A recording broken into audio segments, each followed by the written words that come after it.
ওয়ালাইকুম আসসালাম sir. Sir ভালো আছেন? ভালো আছি। কেমন আছেন রশিদ খান? ভালো আছেন আপনি?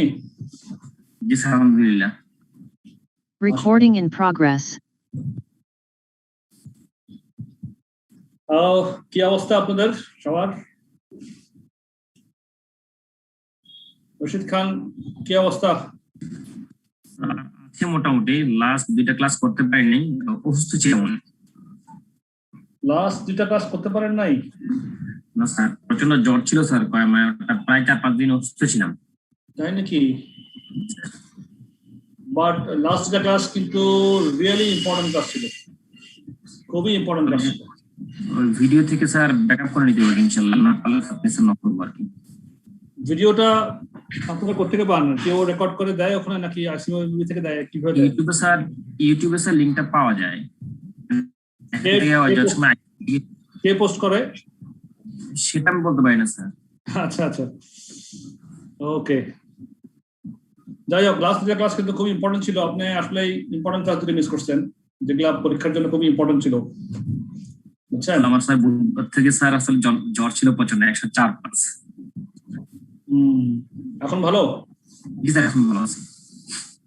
ঠিক আছে, ইনশাল্লাহ স্যার দোয়া করবেন। ইনশাআল্লাহ, অবশ্যই অবশ্যই। তো ঠিক আছে, তাহলে আমরা শেয়ার করি আর স্ক্রিন শেয়ার করি। আমি তার আগে আপনাদের সবাইকে মিউট করি, একটু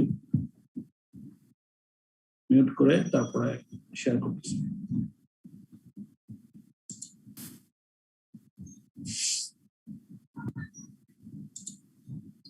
আপনাদেরকে আমি মিউট করলাম, আপনারা আমার সঙ্গে আনমিউট করে কথা বলবেন যদি কথা বলতে চান।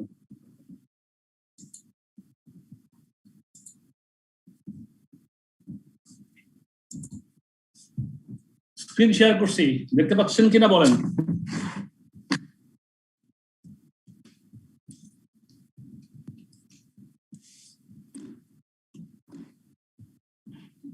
স্ক্রিন শেয়ার করছি, দেখতে পাচ্ছেন কিনা বলেন?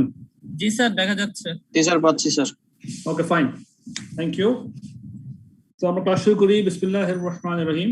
আমাদের আজকের ক্লাস, আজকে আমরা এটা শেষ করে ফেলবো এবং ইনশাআল্লাহ পরবর্তী চ্যাপ্টার 14 চলে যাব আশা করি। বেশি সময় লাগবে না শেষ করতে। Further aspects of investment appraisal. আমাদের ইনভেস্টমেন্ট অ্যাপ্রেজালের আমরা ফার্দার অ্যাসপেক্টস গুলো আমরা কিছু বাকি আছে, শেষ করবো আজকে। তো আমরা শেষ ক্লাস পর্যন্ত দেখে গেছি, এগুলা এক্সাম্পল 8 পর্যন্ত আমাদের কভার হয়ে গেছিল। আশা করি আপনারা করছেন এবং বুঝতে পারছেন। আর আজকে হচ্ছে capital asset replacement decisions. Capital asset replacement decisions. এক মিনিট, আমাকে একটু খুব ফোন ডিস্টার্ব করতেছে, আমি একটু জাস্ট বলি পরে ফোন করতে। জি, capital asset replacement decisions. Replacement decisions, replacement decisions মানে কি? আপনাদের কি মনে হয়? Capital asset replacement decision, replacement মানে কি? স্যার, একটা অ্যাসেট বিক্রি করে অন্যটাকে রিপ্লেস করে ফেলা। জি স্যার। তার মানে ওটার চাহিদাটা আমাদের আছে, মেশিনটার, আমরা রিপ্লেস করব একটার বদলে আরেকটা, তাই তো? তো কখন আমরা এই ধরনের সিদ্ধান্ত নিব? তো there are two distinct types of decision to consider. দুই ধরনের রিপ্লেসমেন্ট ডিসিশন আমরা নিতে হয় আমাদের।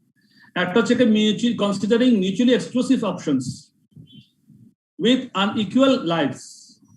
মিউচুয়ালি এক্সক্লুসিভ দুটো অপশন আছে এবং দুইটা অপশনের দুই রকম আপনার লাইভস, মানে একটা অ্যাসেট কত বছর পর্যন্ত টিকে সেটারই বিষয় আর কি। যে একটা অ্যাসেট, আমার কোনোটা অ্যাসেট 4 বছর, কোনোটা 5 বছর এরকম হতে পারে। তাহলে মিউচুয়ালি এক্সক্লুসিভ মানে অপশনস উইথ আনইকুয়াল লাইভস একটা। এই ধরনের ক্ষেত্রে আমরা ডিসিশনটা কিভাবে নিব? আরেকটা হচ্ছে calculating an optimum replacement cycle. আমার যেই মেশিনটা আছে সেই মেশিনগুলা বা ওই অ্যাসেটটা আমার সবসময় লাগে, তো আমার ওটা চলমান অবস্থাতে আমার কত বছর পরে রিপ্লেসমেন্ট করলে আমার জন্য অপটিমাম হবে সিদ্ধান্তটা। তাহলে সেক্ষেত্রে আমি কি করব? কস্ট হিসাব করে দেখব কোন বছরে গিয়ে আমি কস্ট এবং যে বেনিফিট আছে সেটাকে আমি হিসাব করে, বেনিফিট বলতে এক্ষেত্রে আপনার কোনো তেমন কিছু না, কস্টটাই বেশি ধরা হয়, আর সালভেজ ভ্যালুটাকে ধরা হয় লাস্টে, শেষ বছরে যেটা আসবে, কোন বছরে গিয়ে আমি রিপ্লেস করলে আমার জন্য অপটিমাম হবে সলিউশনটা। এই দুটো বিষয়। তো আমরা দেখি মিউচুয়ালি, প্রথমে বুঝি যে মিউচুয়ালি এক্সক্লুসিভ অপশনস গুলো হলে কিভাবে হবে। মিউচুয়ালি এক্সক্লুসিভ অপশনস মিন আনইকুয়াল লাইফস। এক্ষেত্রে আমাদের যেটা হচ্ছে ফর্মুলা একটা দিয়ে হয়, যেমন আমরা আমাদের করতে হবে কি, আমরা এটাকে যেহেতু আনইকুয়াল লাইফস, স্যার একটু বড় করা যায় স্ক্রিনটা? হ্যাঁ অবশ্যই, থ্যাংক ইউ আমাকে মনে করা দেওয়ার জন্য, আমি একটু ভুলে গেছি। এবার দেখতে পাচ্ছেন, দেখেন তো। Fine, thank you sir. ওরা আছে, আপনি মোবাইল থেকে ধরছেন না? কে বলছেন আপনি? জি স্যার, রফিক বলছি। ঠিক আছে। তো আমাদের mutually exclusive options with unequal lives, যেহেতু আনইকুয়াল লাইফস, কোনটা 2 বছর কোনটা 3 বছর, তাহলে আমি কম্পেয়ারটা করবো কিভাবে, কোনটা আমার জন্য রিপ্লেসমেন্ট ডিসিশনটা আমি কোনটার জন্য নিব। যেহেতু আনইকুয়াল লাইফস, তাহলে আমাকে অবশ্যই একটা স্ট্যান্ডার্ডে আসতে হবে। স্ট্যান্ডার্ডটা কি? আমি আনইকুয়াল লাইফটাকে একটা ইকুইভ্যালেন্ট অ্যানুয়াল কস্ট নিয়ে আসবো, মানে অ্যাভারেজ করে, অ্যাভারেজে 1 বছরে কোনটার কস্ট কত সেটা বের করা, ওটাকে বলা হয় equivalent annual cost. Present value of সব কস্ট গুলো বের করবো, ওইটাকে আমি অ্যানুইটি ফ্যাক্টর, যত বছরের জন্য অ্যানুইটি ফ্যাক্টর, ওই অ্যাসেটটা ওই বছরের অ্যানুইটি বা ওই বছরের অ্যানুইটি ফ্যাক্টর দিয়ে ভাগ করলে আমি ইকুইভ্যালেন্ট অ্যানুয়াল কস্টটা বের করতে পারি। এই যে ফর্মুলা দেওয়া আছে, equivalent annual cost is equal to present value of cost divided by annuity factor for year end, মানে ওই অ্যাসেটটা যত বছরের জন্য আমি, আমার কাছে ইনফরমেশন আছে যত বছরের জন্য অ্যাসেট, ওই অ্যাসেটের জন্য আমার অত বছরের কস্ট প্রেজেন্ট ভ্যালুটা বের করে অত বছরের অ্যানুইটি ফ্যাক্টরটা দিয়ে ভাগ করলে আমি ইকুইভ্যালেন্ট অ্যানুইটি কস্টটা বের করতে পারি। যেমন আপনার, আচ্ছা এগুলো আপনি একটু লাইনগুলো একটু পড়লে মনে হয় ভালোই হবে। Companies considering the replacement of an asset may be faced with alternatives where the lifespans of the various machines differ, but the asset is required for the foreseeable future. Foreseeable future মানে কি? আমার ফিউচারে জানি না কত বছর পর্যন্ত লাগতে পারে, foreseeable. The options must be evaluated over a comparable number of years. আমার তাহলে the options must be evaluated কিসের জন্য? Over a comparable number of years. In order to compare like with like, we will calculate an equivalent annual cost. This is similar to an average annual cash flow. Once both machines' costs have been annualized, the cheapest machine can be chosen by comparing annual cost. তাহলে আমরা annual cost, equivalent annual cost কিভাবে বের করতে হয় সেটা আমরা learn করব। যেখানে n মানে তো বুঝতেছেন, n মানে the machine lifetime. তো একটা এক্সাম্পলের মধ্যে একদম ক্লিয়ার হবে। The Donald Limited is considering replacing an asset with one of two possible machines. দুটো মেশিন আছে, Donald Limited is considering replacing an asset, যে কোনো একটা চেঞ্জ আমরা অ্যাসেট রিপ্লেস করব with one of the two possible machines, দুটো possible যে কোনো একটা রিপ্লেস করতে চাচ্ছি, machine X, machine Y। Machine X এর মধ্যে ইনিশিয়াল কস্ট হচ্ছে $1,20,000, লাইফ হচ্ছে 3 years, রানিং কস্ট £20,000 পার annum, রেসিডুয়াল ভ্যালু নীল নাই। আবার মেশিন Y ইনিশিয়াল কস্ট হচ্ছে £60,000, লাইফ 2 বছর, রানিং কস্ট হচ্ছে ইয়ার 1 এ 40,000 এন্ড ইয়ার 2 তে 35,000, এবং রেসিডুয়াল ভ্যালু নাই। তাহলে দেখেন আনইকুয়াল লাইফস, এটা 3 ইয়ার, এটা 2 ইয়ার, কম্পেয়ার করে আমাদেরকে বের করতে হচ্ছে। The machines will be required into the foreseeable future. The company's cost of capital is 10%. তাহলে এখন calculate machine, which machine should be purchased. তো আমরা কি করব এখন?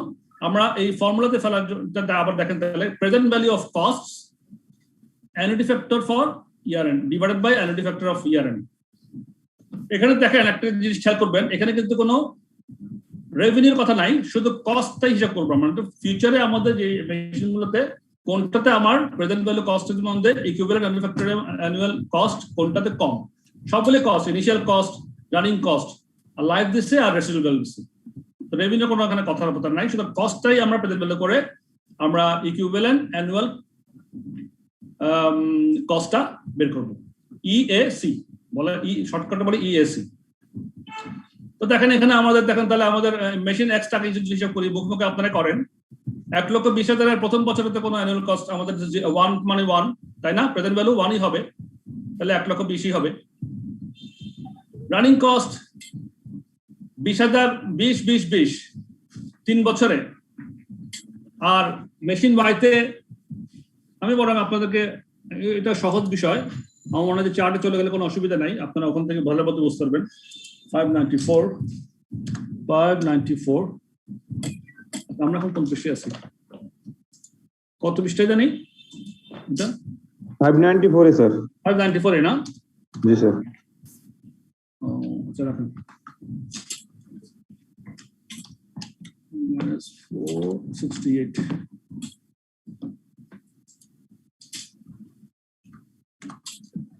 দেখেন আমরা খুব সহজে হিসাব করতে পারি। কোথায় চলে গেলাম, এই যে দেখেন method and answer guide. Firstly calculate the net present value of cost. তাহলে machine X machine Y year 0 1 2 3 discount factor দিয়ে দিচ্ছে। কোথেকে পেলাম এটা? প্রেজেন্ট ভ্যালু টেবিল থেকে পেলাম। এই 10% অনুযায়ী আমার 1 বছরে কত, 2 বছরে কত, 3 বছরে ডিসকাউন্ট নিয়ে ফেললাম। মেশিন এক্সে আমার ইয়ার 0 তে 120, প্রেজেন্ট ভ্যালু 120, তারপরে অন্যান্য বছর 18 17 15 একসঙ্গে ওই যে এটা দিয়ে গুণ করে পেলাম। তাহলে মেশিন এক্স এর আমার প্রেজেন্ট ভ্যালু 162, কস্ট অফ যত কস্ট ছিল তার প্রেজেন্ট ভ্যালু থেকে 120 যোগ 18 যোগ 17 যোগ 15, তাহলে 162। আর মেশিন ওয়াইতে 60 ইনিশিয়াল কস্ট, প্রথম বছরে 60 থাকবে, দ্বিতীয় বছরে 40 ইনিশিয়াল আউটফ্লো হচ্ছে আমার খরচ, ওটার প্রেজেন্ট ভ্যালু 36 35, দ্বিতীয় বছরে প্রথম বছরে 40, দ্বিতীয় বছরে 35। তো আমরা অ্যানুয়াল প্রেজেন্ট ভ্যালু দিয়ে গুণ করে, ফ্যাক্টর দিয়ে গুণ করে 40টা পেলাম 36, 35টা পেলাম 29। তাহলে আমার প্রেজেন্ট ভ্যালু অফ ওয়াই হলে 125। দেখেন এই অবস্থাতে যদি আপনি দেখেন তাহলে এই মেশিন এক্স প্রেজেন্ট ভ্যালুতে মেশিন এক্স হচ্ছে 162, মেশিন ওয়াইতে 125। আচ্ছা, এরপর আমরা কি করবো, আমাদের অ্যানুয়াল ইএসি টা বের করতে হবে ফর্মুলা ফেলে।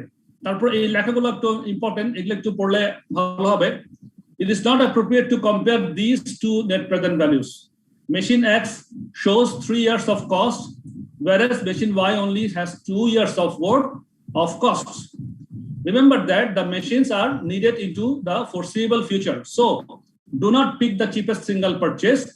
The machine will be replaced many times over the next few years. Because of this, we need to find a way of comparing the cost over an equal time period, not unequal years. তাহলে আমরা average করার জন্য প্রতি বছরে কত net present value of one life cycle হচ্ছে কি x এর 1 লাইফ সাইকেলের নেট প্রেজেন্ট ভ্যালু হয়ে যায় তার কস্টের 162 কে।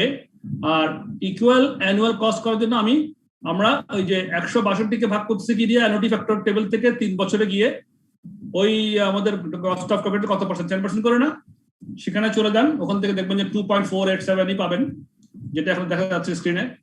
তো ভাগ করলে আমার ইকুয়াল অ্যানুয়াল কস্ট $65,000 পার অ্যানাম মেশিন এক্স এর ক্ষেত্রে। আর মেশিন ওয়াই এর ক্ষেত্রে একই রকম ভাবে 125 কে 1.736 দিছে। 1.736 করতে পাইলাম 10% এর 10% না, আমাদের ডিসকাউন্টটা কত? ডিসকাউন্ট 10% না? হ্যাঁ, 10% এর 2 ইয়ার্স এ গিয়ে দেখবেন যে আপনি 1.736 আছে অ্যানুইটি টেবিলে। তাহলে 125 কে 1.736 ভাগ করলে 72 কে। সো চিপেস্ট হচ্ছে কি মেশিন এক্স। মেশিন এক্স এর কস্টটা কম, মেশিন এক্স এর কস্টটা কম। তো সিদ্ধান্ত কোনটা নিব? মেশিন এক্স কে আমরা রাখবো, ওয়াইটাকে যেহেতু কস্ট বেশি ওয়াইটাকে রিপ্লেস করে দেব। আচ্ছা,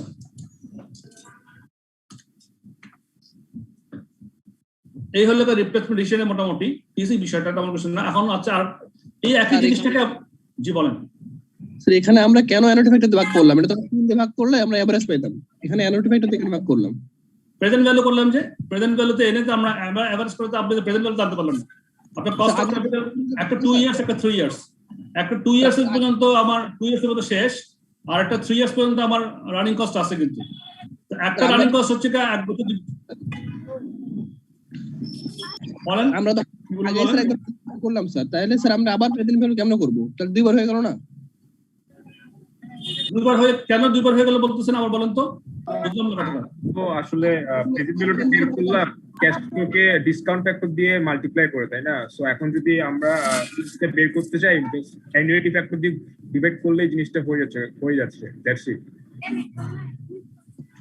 ও আচ্ছা, আমরা প্রেজেন্ট ভ্যালু কেন করলাম, কথাটা আনক্লিয়ার হলো কেন? আমরা প্রেজেন্ট ভ্যালু করতেছি কারণ আমার তো 20 বছর, যেমন মনে করেন এক্স এর মধ্যে রানিং কস্ট 20 ইয়ার্স, 3 বছর দিতে হবে। আগামী 1 বছরের 20 বছর 20,000 টাকা আজকের কত টাকা, তারপর সেকেন্ড ইয়ারে 20,000 টাকা আজকে কত টাকা, তাহলে প্রেজেন্ট ভ্যালু তো আনতে হচ্ছে থার্ড ইয়ারে কত টাকা। প্রেজেন্ট ভ্যালু এলে আমি নেট প্রেজেন্ট ভ্যালু বের করলাম কস্টের দুটোরই, এক্স এবং মেশিন ওয়াই এর দুটোরই, তাহলে চিপেস্ট কস্ট হচ্ছে আমার এক্স এর, সেজন্য প্রেজেন্ট ভ্যালু বের করতে হবে আমাদের। Okay sir. এই একই জিনিস, এই একই অঙ্কটা আমরা আরেকটা ভাবে করতে পারি, সেটাকে বলা হয় lowest common multiple method. Lowest common multiple method, common multiple method হচ্ছে কি, মানে ওই যে ক্লাস 5 এর অঙ্কতে আছে গুণ নিয়োগ বলে বলতে নাকি সাধারণ গুণ নিয়োগ কোথায়? আমি হ্যাঁ, there is an alternative method for comparing machines with different lives known as the lowest common multiple method. হয় কি, ওই এক্সাম্পলটা পড়লে বুঝবেন। This is where we find the smallest number which we can divide into by each of a set of numbers and evaluate the net present value cost over this period. এটা কিভাবে করি, যেমন একটা এক্সাম্পল দেখি, এক্সাম্পলে clear হবে জিনিসটা। If we look again the decision faced in example 10 না, এটা example 9 মনে, example 9, এটাকে 10 টাকে কেটে 9 করে ফেলেন। আপনাদের বই আছে না সঙ্গে সামনে, example 10 কেটে example 9 করে ফেলেন। If we look again at the decision faced in example 9 হবে, এটা 10 টা কেটে 9 করেন, পরবর্তীতে রিভিউ করার সময় যেন গ্যাঞ্জাম না লাগে। And apply the lowest common multiple method. We have 2 projects, one with a life of 2 years and one with a life of 3 years.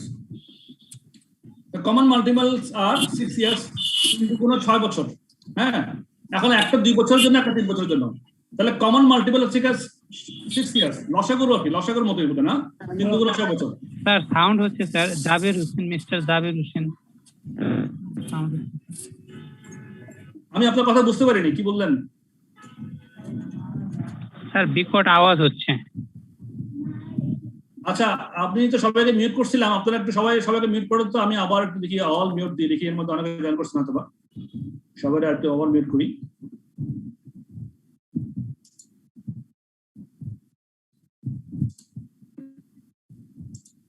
হ্যাঁ, আপনারা আমার সঙ্গে কথা বলতে চাইলে আনমিউট করে কথা বলতে হবে। এখন আমি সবাইকে, মিউট অল হয়নি এখন, সবাই কি মিউট হয়েছে কিনা আমি বুঝতেছি না, আশা করি হয়েছেন। আমার সঙ্গে আনমিউট করে কথা বলবে। তাহলে কি হচ্ছে, আমরা এখানে আমার দুইটা মেশিন, একটা এক্স একটা ওয়াই, একটা 2 বছরের লাইফ, একটা 3 বছরের লাইফ। আমি করবো কি, এখন 3 দুগুণ 6 বছরে ওই মেশিন এক্স কয়বার, মেশিন ওয়াই কয়বার হিসাব করবো কস্টটা। যেমন তাহলে আমরা একটা কমন মাল্টিপল মেথডে গেলাম। হ্যাঁ, একটা কমন করে ফেলাম 6 বছরে। Common multiple is 6 years, 2 years এবং 3 ইয়ার্স। তাহলে মেশিন এক্সটা আমার লাইফ হচ্ছে 3 বছর, তাহলে 6 বছরে এটা দুইবার আমার কেনা এবং এটা খরচ হবে। মেশিন ওয়াই ক্ষেত্রে 6 বছরে 3 বার হবে। তাহলে কমন মাল্টিপল ইয়ারে নিয়ে আসলাম 3 দুগুণ 6 দিয়ে। We then calculate the net present value of the 2 options over 6 years and then compare the results as follows. তখন সেখানে কি করব, আমরা এইভাবে করব, মেশিন এক্স টা এবং মেশিন ওয়াই দুটা করে চার্ট করে, মেশিন এক্স এর ইয়ার 0 তে আউটলে হবে আমার 1,20,000 cash flow, discount rate at the rate of কি 15% না, এটাকে কেটে 10% করেন তো প্লিজ। আপনারা কি আমাকে শুনতে পাচ্ছেন? জি স্যার। ডিসকাউন্ট রেট তো 15% না, 10% তাই না? 10%। এটাকে 10% করেন, কেটে 10% করেন, একটু ভুল আছে। ডিসকাউন্ট রেট তাহলে কত পার্সেন্ট? 10%। তাহলে 10% করেন, 10% রেটে আমার রানিং কস্ট, তাহলে আমার মেশিন এক্স এর রানিং কত বছর? 3 বছর না? 3 বছর। 3 বছর 20,000 টাকা করে। তাহলে আমি যেহেতু একই অ্যানুইটি, আমার কোনো খরচে বেশ কম নাই, 20,000 টাকা আমি অ্যানুইটি টেবিল থেকে ফ্যাক্টর নিয়ে আসি, 10% হারে 3 বছরে 2.487, 3 ইয়ার্সে, তাহলে 20,000 ইন্টু 2.487 আমার কস্ট, আমার প্রেজেন্ট ভ্যালু হচ্ছে 49,740 রানিং কস্ট। আবার যেহেতু আমি 6 বছরের হিসাব মাল্টিপল মেথডে নিয়ে আসতেছি দুইটাকে ইকুয়াল করার জন্য, তাহলে আমার আবার 3 বছর পর তো ওটা আমাকে আবার রিপ্লেস করতে হচ্ছে। রিপ্লেস করতে আমার আবার 1,20,000 টাকা খরচ হচ্ছে। এখন 3 বছরে আমার 10% রেটে থার্ড ইয়ারে গিয়ে আমার ডিসকাউন্ট প্রেজেন্ট ভ্যালু ফ্যাক্টরে দেখেন 0.751 আছে কিনা দেখেন না একটু আপনারা, আমিও দেখি। আপনারা প্রেজেন্ট ভ্যালু ফ্যাক্টর টেবিলটা বের করুন সবাই একটু প্লিজ। প্রথমে দেখেন 10% এ 3 ইয়ার্স পিরিয়ডে 10% এ অ্যানুইটি বিল দেখেন 2.487 টা পাচ্ছেন কিনা।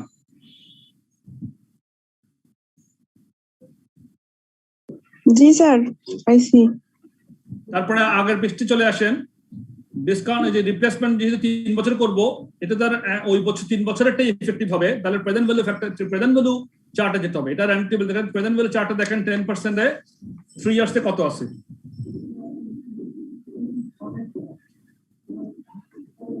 So 0.751.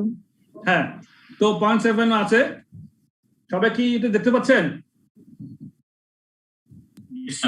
এগুলা হয়তো আপনাদের জন্য অনেকের জন্য কনফিউশন হতে পারে কাজ করার সময়, সুতরাং একটু রিভিউ এখনই হয়ে গেলে ইনশাআল্লাহ আমাদের ভবিষ্যতের রিভিউ করার সময় আমাদের সমস্যা থাকবে না। এবার দেখেন রানিং কস্টটা হচ্ছে আমার 3 বছরের পরে 4, 5, 6 3 বছর পর্যন্ত হবে না। এক্ষেত্রে কিন্তু দেখেন 3 ইয়ার্স থেকে হচ্ছে আমার 0 ইয়ার হয়ে যাচ্ছে এখানে দেখেন, আর 4, 5, 6 আবার নতুন করে মেশিনকে নতুন করে রানিং হচ্ছে। তাহলে আমার ডিসকাউন্ট টেবিল থেকে আমরা কি করব, 10% এর আপনার প্রেজেন্ট ভ্যালু ডিসকাউন্ট টেবিল থেকে 4, 5, 6 এই 3 বছরে যে ডিসকাউন্ট ফ্যাক্টর আছে ওগুলোকে যোগ করেন।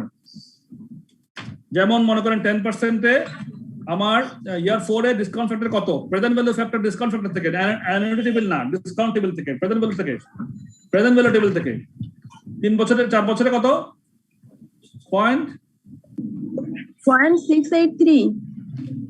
তারপরে বছরে 0.621 স্যার।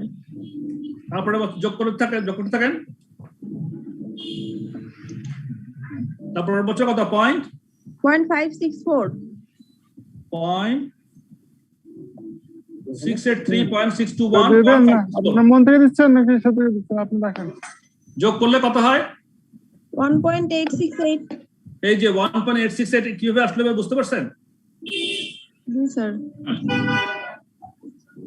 আপনারা একটু যাদের নয়েজ আসতেছে একটু কাইন্ডলি মিউট করেন। আমি কবার মিউট করবো আপনাদেরকে, যারা নতুন করে জয়েন করতেছেন। আমি আবার স্যার 1.86 এরটা দাঁড়ান, আমি স্যার আপনার ক্লাস কন্টিনিউ করুন। হ্যাঁ বলেন। তাহলে কি হচ্ছে এখন 1.868। স্যার লাস্টেরটা বুঝিনি। লাস্টে বুঝেন নাই? জি স্যার। আপনি কে যে আপনার যে প্রেজেন্ট ভ্যালু টেবিলে চলে যান।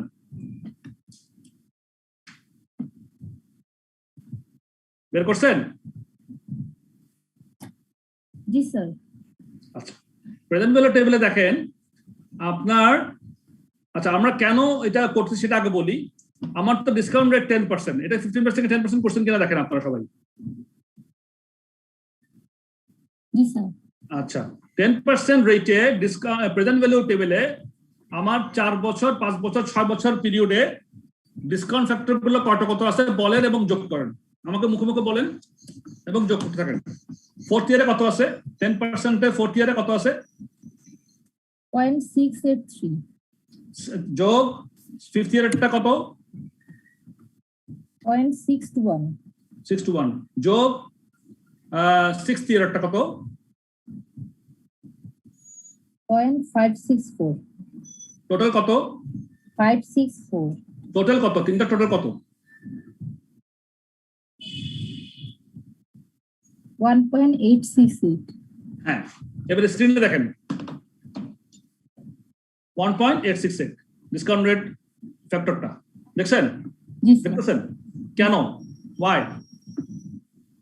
এবার আপনি বলতে পারবেন ওয়াই, কেন আমরা এইভাবে খুঁজে নিব? জি স্যার। 3 ইয়ার্স এরটা যোগ করা হয়েছে ডিসকাউন্ট। 3 ইয়ার্স এর যোগ করা হয়েছে, কেন আমি 4th ইয়ার 5th ইয়ার 6th ইয়ারের ডিসকাউন্ট ফ্যাক্টর যোগ করে এখানে এটা হিসাব করব, সেটা আমি জানতে চাচ্ছি কেন। আপনার নাম কি বলেন তো একটু কাইন্ডলি? মৌসুমী। মৌসুমী, হ্যাঁ মৌসুমী তো অনেক রেসপন্স করেন আপনিও। এইটা হ্যাঁ বলুন, কেউ বলবেন? যোগ করব কারণ আমার চতুর্থ, পঞ্চম আর ষষ্ঠ বছরটা দরকার, এই তিনটার ফ্যাক্টরিংটা যোগ করতেছি। তো তিনটে সমান স্যার, ইনক্লুড সমান স্যার, প্রতি বছরের ভ্যালুটা তিনটে ইনক্লুড সমান স্যার। না সমান তো ঠিক আছে, বিশ্বদার তো সমানই আছে, কোনো অসুবিধা নাই। হ্যাঁ কিন্তু 4th ইয়ার 5th ইয়ার 6th ইয়ারটা যোগ করে ডিসকাউন্ট ফ্যাক্টর আছে, কারণ এটা আমার ইফেক্টিভ হবে তো 4th ইয়ার 5th ইয়ার 6th ইয়ারেই। যেমন প্রথমবার আমি 1,20,000 থেকে কিনলাম, তাহলে আমার 3 বছরে 20,000 টাকা করে আমি প্রথম 3 বছরের অ্যানুইটি ফ্যাক্টর দেখলাম 2.487। এটা আমার first year, second year, third ইয়ারে। আমি হিসাব করছি তো আজকের দিনে বসে, আগামী 3 বছর বা 6 বছর পর কি হবে সেটা হিসাব আমি করছি, আজকের দিনে প্রেজেন্ট ভ্যালু বের করে হিসাবটা করতেছি, এটাই তো। তাহলে 1 থেকে 3 বছর প্রথম দিন আমি ধরছি 2.487, আবার 4 থেকে 6 বছরে ধরছি ওই 4, 5, 6 এই 3টা বছরের ডিসকাউন্ট ফ্যাক্টর থেকে 3টা ডিসকাউন্ট, প্রত্যেক বছর ডিসকাউন্ট গুলো যোগ করে 1.868 বের করে প্রেজেন্ট ভ্যালু বের করার জন্য এই এক্সারসাইজটা আমরা করলাম। কেউ কোনো এটা বোঝেন নাই কেউ আছেন কিনা আমাকে একটু বলেন তো প্লিজ। জি বলুন স্যার। আমরা তো এটা যোগ না করেও অ্যানুইটি টেবিল থেকে 6 বছরের থেকে 3 বছরেরটা বাদ দিয়েও তো করতে পারতাম, কারণ আপনি দেখেন যে করতে পারতেন, একই অর্থ মিলবে, একই হবে নো ডাউট।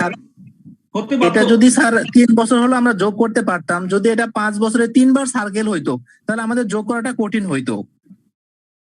আর সেক্ষেত্রে স্যার যদি আমি অ্যানুইটি টেবিল থেকে প্রিভিয়াস অ্যানুইটির ভেক্টরটা বাদ দিই, তাহলে সেক্ষেত্রে আমাদের লজিকটা হচ্ছে যে প্রথম বছর যেটা নিচ্ছি আমরা 3 থেকে 0-তে নিয়ে আসছি, আবার যখন আমরা 6 ইয়ারটা নিচ্ছি তখন ওইখানে যে ভ্যালুটা দেওয়া আছে ওই ভ্যালুটা হচ্ছে কি 6 ইয়ার থেকে 0-তে, কিন্তু আমি তো অলরেডি 3 থেকে 0-তে একবার নিয়েছি, সেক্ষেত্রে এখন আমার উচিত 6 থেকে 3-তে যাওয়া। এই জন্য আমি কি করব, 6 ইয়ার থেকে 3 ইয়ারের যে অ্যানুইটি টেবিলটা আছে ওইখানে ভ্যালুটা বাদ দিব। ভেরি নাইস, আপনি খুব সুন্দর একটা এক্সপ্রেশন এক্সেস অ্যামাউন্টটা নিব। খুব সুন্দর এক্সপ্রেশন দিয়েছেন। আপনার নাম কি? সাইফুল ইসলাম স্যার। সাইফুল ইসলাম খুব সুন্দর করে এক্সপ্রেশন করছে, আশা করি সবাই বুঝতে পারছেন। আমি একটু আগাই, সেটা যেভাবে বলছে সেটাও কিন্তু খুব ভালো একটা এক্সপ্রেশন, বাট আমি একটু ভেঙে ভেঙে বলতেছি যাতে মাথাটা ঢুকে। দেন এক্সটা গেল, এবার আসেন মেশিন ওয়াই, তো আমরা একই রকম করে হিসাব করি। তাহলে মেশিন ওয়াইতে কি হচ্ছে, আমার আউটলে 0 ইয়ারে 60,000, আর এটা 15% কে 10% করে ফেলেন সবাই। এটাকে আবার বইতে আবার ভুল আসছে, আপনার 10% করে ফেলেন, এটাকে 20% থেকে করে।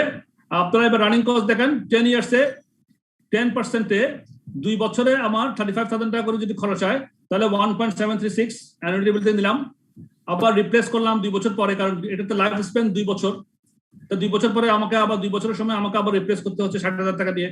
তাহলে 2 বছরের অ্যানুইটি টেবিল থেকে প্রেজেন্ট ভ্যালু ফ্যাক্টর থেকে পাইলাম 8.826, একই রকম, আগেটা যেভাবে সে একই রকম। দেন 3 বছর এবং 4 বছরের রানিং কস্ট 35,000 টাকা করে, তাহলে 10% রেটে 3 বছর এবং 4 বছরের যে ডিসকাউন্ট এটা আছে, ফ্যাক্টরটা আছে, সে দুটো যোগ করলে 1.434। তারপরে আসেন 4 বছরে গিয়ে আমি আবার রিপ্লেস করলাম 60,000 টাকা আমার আউটলে, তাহলে 4th বছরের আমার ডিসকাউন্ট ফ্যাক্টর 6.83। আবার রানিং কস্ট 5 বছর এবং 6 বছরের 35,000 টাকা করে, আর এবং 5 বছর এবং 6 বছর ডিসকাউন্ট ফ্যাক্টর দুটো যোগ করলে 1.185 হয়। পরে আমরা প্রেজেন্ট ভ্যালু গুলো বের করলাম, বের করার পরে আমরা নেট প্রেজেন্ট ভ্যালু বের করলাম। তাহলে নেট প্রেজেন্ট ভ্যালু বের করলে আমার এক্স এ নেট প্রেজেন্ট ভ্যালু দেখা যাচ্ছে 2,57,220, ওয়াই তে দেখা যাচ্ছে 3,02,965। স্যার মেশিন ওয়াই তে তো ইয়ার 1, 2 এর আলাদা আলাদা ভ্যালু আছে, তাহলে আমরা শুধু ইয়ার 2 এর ভ্যালু নিয়ে ইয়ার 1, 2 ক্যালকুলেশন কেন করলাম? মেশিন ওয়াই তে জি স্যার কি আছে বলেন আবার? ইয়ার 1 এ হচ্ছে 40,000 আর ইয়ার 2 তে হচ্ছে 35,000, কিন্তু আমরা তো ইয়ার 1, 2 তে 35,000 ধরে করলাম কেন? প্রশ্নে কি আছে স্যার? প্রশ্নে ইয়ার 1 এ 40,000, ইয়ার 2 তে 35,000। তাহলে এখানেও একটা ভুল আছে, তাহলে সেটা আমাদেরকে অ্যাকাউন্ট ফর করতে। রানিং কস্ট যদি আমার 1 বছর প্রথম বছর 35,000 ওই, তাহলে আমার ডিসকাউন্ট ফ্যাক্টর ভেঙে ভেঙে করতে হবে ওই, তাহলে এখানেও একটা ভুল আছে, এটা আমি খেয়াল করে নেই। 35,000 তাহলে প্রথম বছর 35,000 দিব ক্যাশ ফ্লো আউট, হ্যাঁ, সেকেন্ড ইয়ার আবার দিব 40,000, আবার আমরা 35,000 চলে দিব, পরে আবার এটা আরেকটা হিসাব করবো, আবার ফ্যাক্টরের কোনো দরকার নাই। তখন তার অ্যান্টিফ্যাক্টর তখন আমি ডিসকাউন্ট একটা করে করব, করার পরে কি এসে দেখবো আর কি। জি স্যার, এই হচ্ছে বিষয়। তারপরে যেটা আমাদের তাহলে এখানে ওদের হিসাবে the machine X should be purchased as it has the least cost option। তাহলে এইভাবে আমরা সিদ্ধান্তগুলো নিতে পারি। আর কেউ কোনো প্রশ্ন করবেন এখানে, নাকি আমি একটু আগাবো?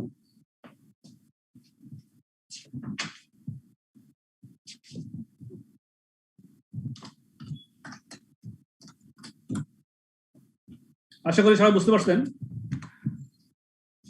তো আমরা এভাবে গেলাম। দেন আসেন এবার আরেকটা হচ্ছে অপটিমাম রিপ্লেসমেন্ট সাইকেল। আমাদের দুটো অপশন, একটা হচ্ছে এক্সক্লুসিভ, মিউচুয়ালি এক্সক্লুসিভ অপশনগুলোতে কি হবে, এই আমরা দুটো পদ্ধতি দেখলাম। আরেকটা হচ্ছে অপটিমাম রিপ্লেসমেন্ট সাইকেল। এই যে অপটিমাম রিপ্লেসমেন্ট সাইকেল কি, আমার একটা মেশিন বা একটা আগের কোশ্চেনটা কি তাহলে ভুল আছে? ইয়ার 2 এর একবার 40 একবার 35। না, অবশ্যই আমাদের 35,000 আর 40,000 দেওয়া আছে। এটা তো একসঙ্গে হিসাব করে ফেলছে। রানিং কস্ট 35,000 টাকা, দৈনিক বছরে 35,000 ধরে ফেলছে। এখানে 1 to 2 ইয়ার্স রানিং কস্ট 35,000 টাকা, দৈনিক ইয়ার্স ধরলে তো হবে না, তাই না? এখানে প্রথম বছর রানিং কস্ট 35,000 টাকা, সেকেন্ড ইয়ারে 40,000 টাকা।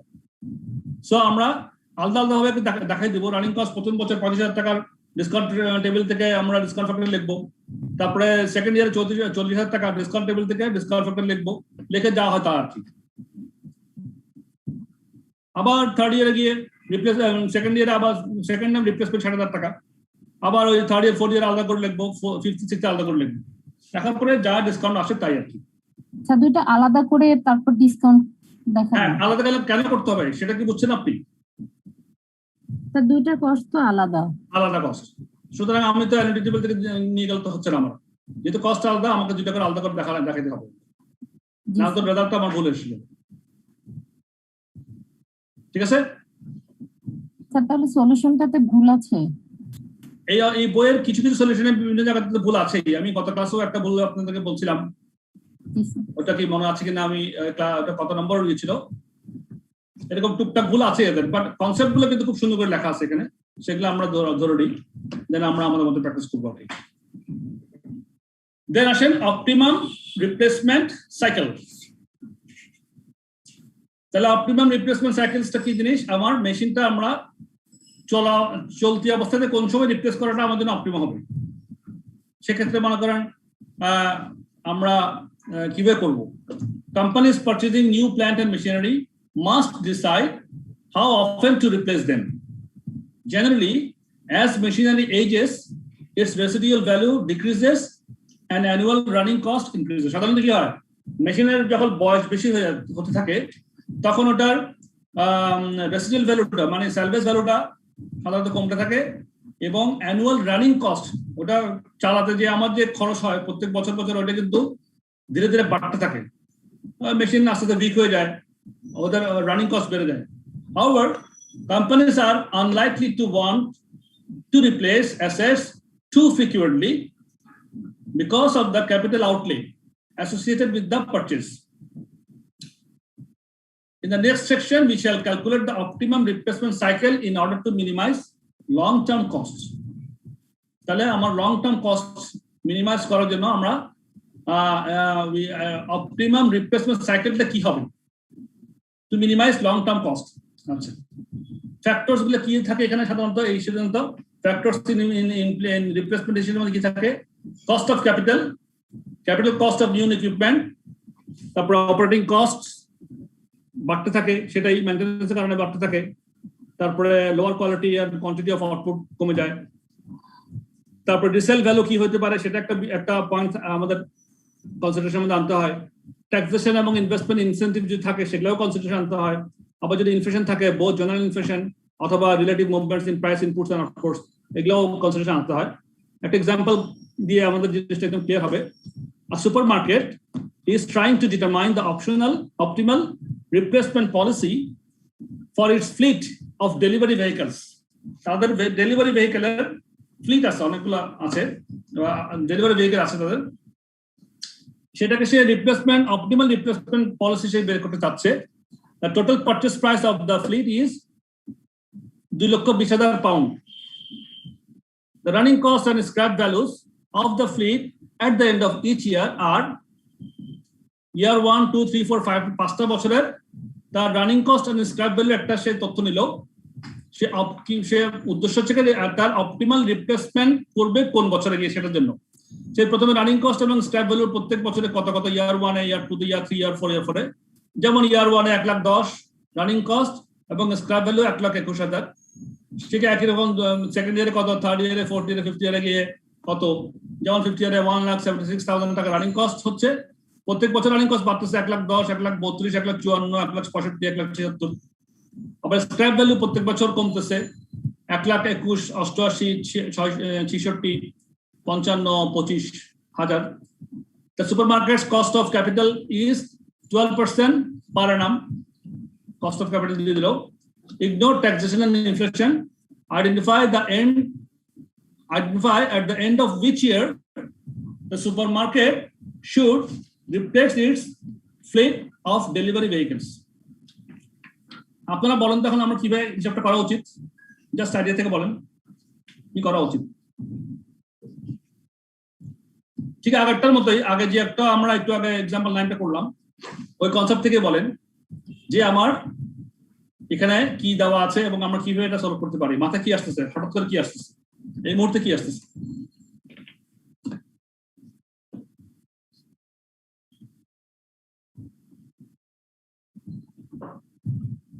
যেখানে আমাদের এখানে কস্ট দেওয়া আছে, রানিং কস্ট দেওয়া আছে এবং পারচেজ কস্ট দেওয়া আছে এবং স্ক্র্যাপ ভ্যালু দেওয়া, তিনটা হিসাব দেওয়া আছে। পারচেজ কস্ট দেওয়া আছে, রানিং কস্ট দেওয়া আছে আর স্ক্র্যাপ ভ্যালু দেওয়া আছে। তা আমরা যদি এই প্রেজেন্ট ভ্যালুতে আনি, প্রত্যেক বছর বছর যে হিসাব করি, আর 5টা ইয়ারের ডাটা দেওয়া আছে, প্রত্যেক বছরে বছরে যদি আমরা যদি ইকুইভ্যালেন্ট অ্যানুয়াল কস্ট বের করতে চাই, কস্টের ইকুইভ্যালেন্ট অ্যানুয়াল কস্ট প্রত্যেক বছর পর যদি বের করি, তাহলে কিন্তু আমরা একটা অপটিমাম সলিউশনে আসতে পারবো, অপটিমাম রিপ্লেসমেন্ট পলিসিতে ডিসিশনে আসতে পারবো। যেমন দেখেন ইয়ার 1 এ আমার রানিং কস্ট হচ্ছে 1,10,000, স্ক্র্যাপ ভ্যালু 1,21,000। তাহলে ইয়ার 1 এ বিক্রি করলে আমার কস্টের কি অবস্থা হয় সেটা হিসাব করলাম। 2,20,000 টাকা তো আমার যাবেই খরচ, আর রানিং কস্ট 1,10,000 টাকাও যাবে, কিন্তু স্ক্র্যাপ ভ্যালু 1,21,000 টাকা। সো কি দাঁড়াচ্ছে সেটা দেখবো আমরা। তারপরে আপনার দেখেন ইয়ার 2 তেও আমার 2,20,000 টাকা আউটলে যাবে। আবার ইয়ার 2 তে যদি করি তাহলে আমার ইয়ার 1 এর 1,10,000 টাকা রানিং কস্ট যাবে, ওটা প্রেজেন্ট ভ্যালু করবো। ইয়ার 2 এর 1,32,000 টাকা থেকে 88,000 টাকা বাদ দিয়ে ওটা প্রেজেন্ট ভ্যালু বের করে কত টাকা থাকবে সেটা দেখবো। থার্ড ইয়ারে কি করবো, থার্ড ইয়ার যদি হিসাব করি তাহলে আমার 2,20,000 টাকা আউটলে যাবেই, হ্যাঁ, আজকের দিনে।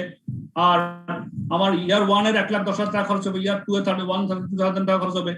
ইয়ার 3 তে গিয়ে 1,54,000 থেকে 66,000 টাকা বাদ দিলে যা থাকবে সেটাই আমার এক্সট্রা রানিং কস্ট যাবে। রানিং কস্ট থেকে আমি কিছু স্ক্র্যাপ ভ্যালু বাদ দিলে বাকি যা থাকে সেটা প্রেজেন্ট ভ্যালু বের করবো ইয়ার 3 তে গিয়ে।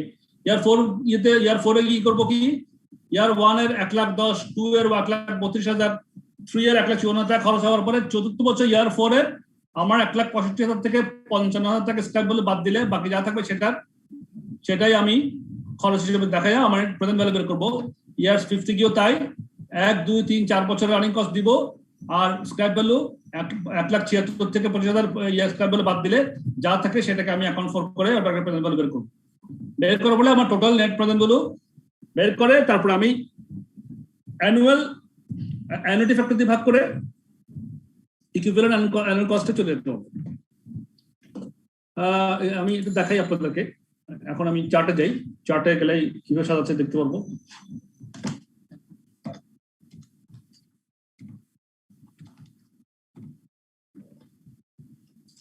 আপনারা কি আমাকে শুনতে পাচ্ছেন? আমি কি আছি আপনাদের সঙ্গে? জি স্যার। জি স্যার। দেখেন রিপ্লেসমেন্ট সাইকেলটা কিভাবে সাজাচ্ছে। রিপ্লেসমেন্ট সাইকেল কেমন, ইয়ার 0, 1, 2, 3, 4, 5 ডিসকাউন্ট ফ্যাক্টর করে লিখছে 10% রেটে। এবার সাথে ইয়ার 1, ইয়ার 2, ইয়ার 3, ইয়ার 4, ইয়ার 5। ইয়ার 1 এ আমার ক্যাশ চলে গেল 220, প্রেজেন্ট ভ্যালু 220। ইয়ার 2 তেও গেল আমার আজকের দিনে প্রেজেন্ট ভ্যালু 220, প্রত্যেকে 220। আচ্ছা ইয়ার 1 টা আগে দেখি আমরা। ইয়ার 1 এ ক্যাশ গেল আমার 220, আর 11 টাকাটা আমার যে প্রশ্ন দেখেন আমার রানিং কস্ট কত ইয়ার 1 এ? এটা তো 110 হওয়া উচিত না? হ্যাঁ, প্রশ্নে কত আছে? রানিং কস্ট কত আছে? 1,10,000। স্ক্র্যাপ ভ্যালু কত আছে? Scrap value 1,21,000। তাহলে প্রথম বছরে আমার আসলে হাতে থাকবে 11,000 টাকা। 1,21,000 থেকে 1,10,000 বাদ দেন। স্ক্র্যাপ ভ্যালুটা তো আবার ইনফ্লো অফ মানি হবে,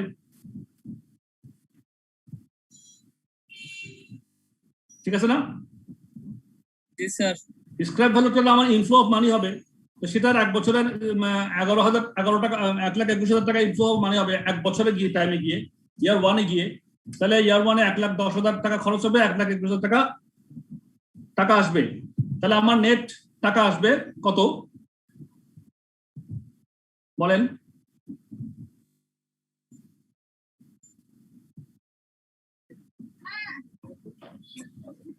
কেউ বুঝতেছেন না? কেউ বলবেন না? 1,21,000 টাকা খরচ যাবে আমার স্ক্র্যাপ ভ্যালু থেকে পাবো, 1,10,000 টাকা রানিং কস্ট, 1,20,000 টাকা আমি স্ক্র্যাপ ভ্যালু থেকে রিটার্ন পাবো। তাহলে আমার ইয়ার 9,823 টাকা হয়। জি 9,823। ওটা আপনি প্রেজেন্ট ভ্যালু দিয়ে গুণ করে বলতেছেন তো? জি স্যার। হ্যাঁ, কিন্তু 11,000 টাকা আমার হাতে এখানে 11 কেন রাখলাম এটা বুঝেন নাই এমন কেউ আছেন কিনা আমাকে বলেন, আমি এটা একটু বলতে চাই। এখানে ইয়ার 1 এ 11,000 কেন লিখলাম এটা কেউ বুঝেন নাই আছেন কিনা বলেন? আচ্ছা সবাই বুঝছেন কিনা বলেন? স্যার আরেকবার বলবেন? স্যার বুঝছি। হ্যাঁ, আমি আরেকবার বলতে চাই। এখানে আপনারা একটু যিনি বুঝেন নাই ওনার একটু প্রশ্ন যান। ইয়ার 1 এ কি লেখা আছে? রানিং কস্ট কত, স্ক্র্যাপ ভ্যালু কত? রানিং কস্ট 1,10,000 আর স্ক্র্যাপ ভ্যালু 1,21,000। তাহলে আমার রানিং কস্ট হচ্ছে কি আমার খরচ, স্ক্র্যাপ ভ্যালুটা হচ্ছে কি আমার ইনকাম এক বছরের মাথায়। তাহলে আমার এক বছরের মাথায় আমার নেট কি থাকবে? টাকা যাবে না থাকবে? কিছু থাকবে। কত টাকা থাকবে? 11,000। এই 11,000 টাকা হচ্ছে এই 11। এখানে হাজারে দেয় নাই, আপনারা 0,0,0 উপরে লিখে দিতে পারেন। 11, তাহলে 11 আমার ইয়ার 1 এ ডিসকাউন্ট ফ্যাক্টর 0.893, 11 কে 0.893 গুণ করলে 9.8 হবে, বা 9,800 কত জানি বললো একজন, তাই হবে আর কি। বুঝে গেছে এবার? জি স্যার। ইয়ার 2 তে তাহলে আসেন। আমার 0 ইয়ারে আউটলে তো 220 আসেই, আবার ইয়ার 1 এর 1,10,000 রানিং কস্ট পুরোই খরচ হবে, তাই না? আর ইয়ার 2 তে রানিং কস্ট থেকে স্ক্র্যাপ ভ্যালু বাদ দিলে কত টাকা দেখেন, কত খরচ বেশি হয়? 44,000। সবাই পাইছেন 44,000?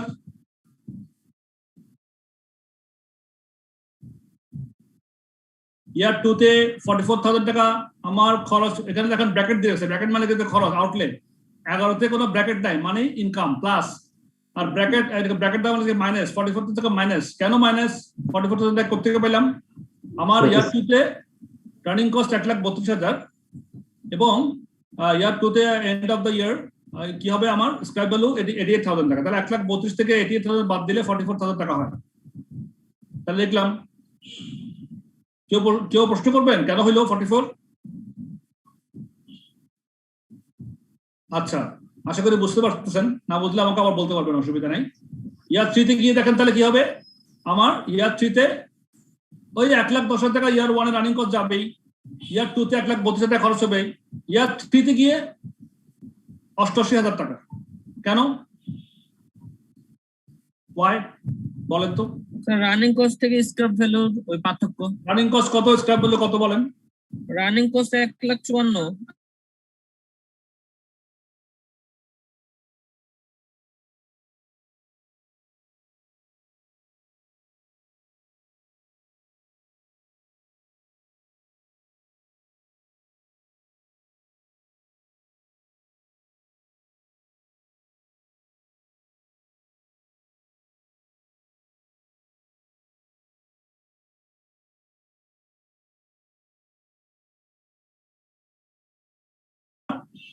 Recording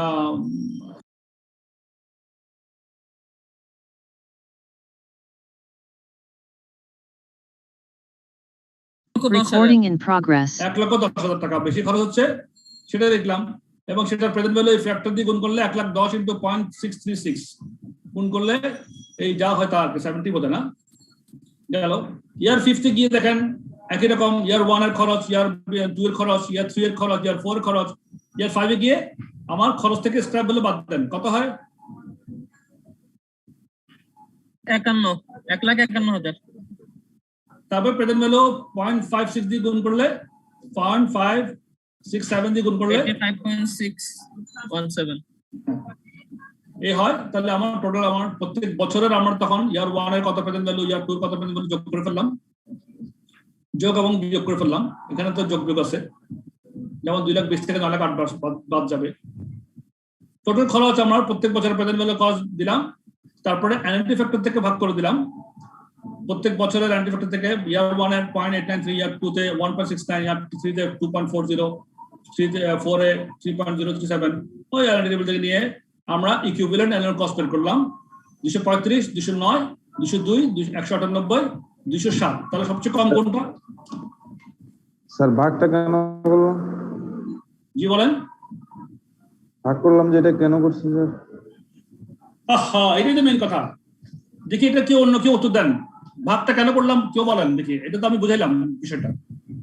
এই তো প্রথমে তো আমরা শিখলাম ইকুয়াল কস্ট বের করার জন্য, ইকুইভ্যালেন্ট অ্যানুইটি বের করার জন্য, অ্যানুয়াল কস্ট, এই যে কথা লেখা আছে ইকুইভ্যালেন্ট অ্যানুয়াল কস্ট বের করার জন্য যে ফর্মুলাটা ছিল present value of cost divided by annuity factor of year n, এটা তো আমরা প্রথমে শিখে আসলাম না, ওটার জন্যই তো এটা ভাগ দিলাম।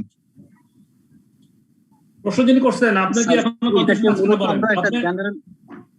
আচ্ছা, যিনি প্রশ্ন করছেন 562 তে যেটা শিখে আসলাম আমরা, যিনি প্রশ্ন করছেন আপনি 562 পৃষ্ঠায় চলে যান, ওখানে একটা ফর্মুলা দেওয়া আছে ইকুইভ্যালেন্ট অ্যানুয়াল কস্টের ফর্মুলা। স্যার দেখছি, বুঝছি স্যার। ওখানে লেখা আছে কি present value of cost divided by annual factor of year n. Annual factor of year n মানে যত বছরের অ্যানুয়াল ফ্যাক্টর ওই বছরটাই হচ্ছে কি ইয়ার এন। এই যে এগুলো অ্যানুইটি ফ্যাক্টর, যত বছরের অ্যানুইটি ফ্যাক্টর 10% রেটে ওই বছরের অ্যানুইটি ফ্যাক্টর গুলো এখানে আমরা লিখছি। প্রেজেন্ট ভ্যালু ভাগ করলে প্রতি বছরে অ্যাভারেজে কত, কোনটা প্রত্যেকটা অ্যাভারেজ করছি। এটাকে 5 বছরের জন্য, 4 বছরের জন্য, 3 বছরের জন্য, 2 বছরের জন্য, 1 বছরের জন্য করলে আমরা ইকুইভ্যালেন্ট অ্যানুয়াল কস্ট পেয়ে গেলাম। একটা মিনিট আমি ব্রেক নিচ্ছি, নামাজ আদান দিচ্ছে, প্রায় শেষের দিকে বসো।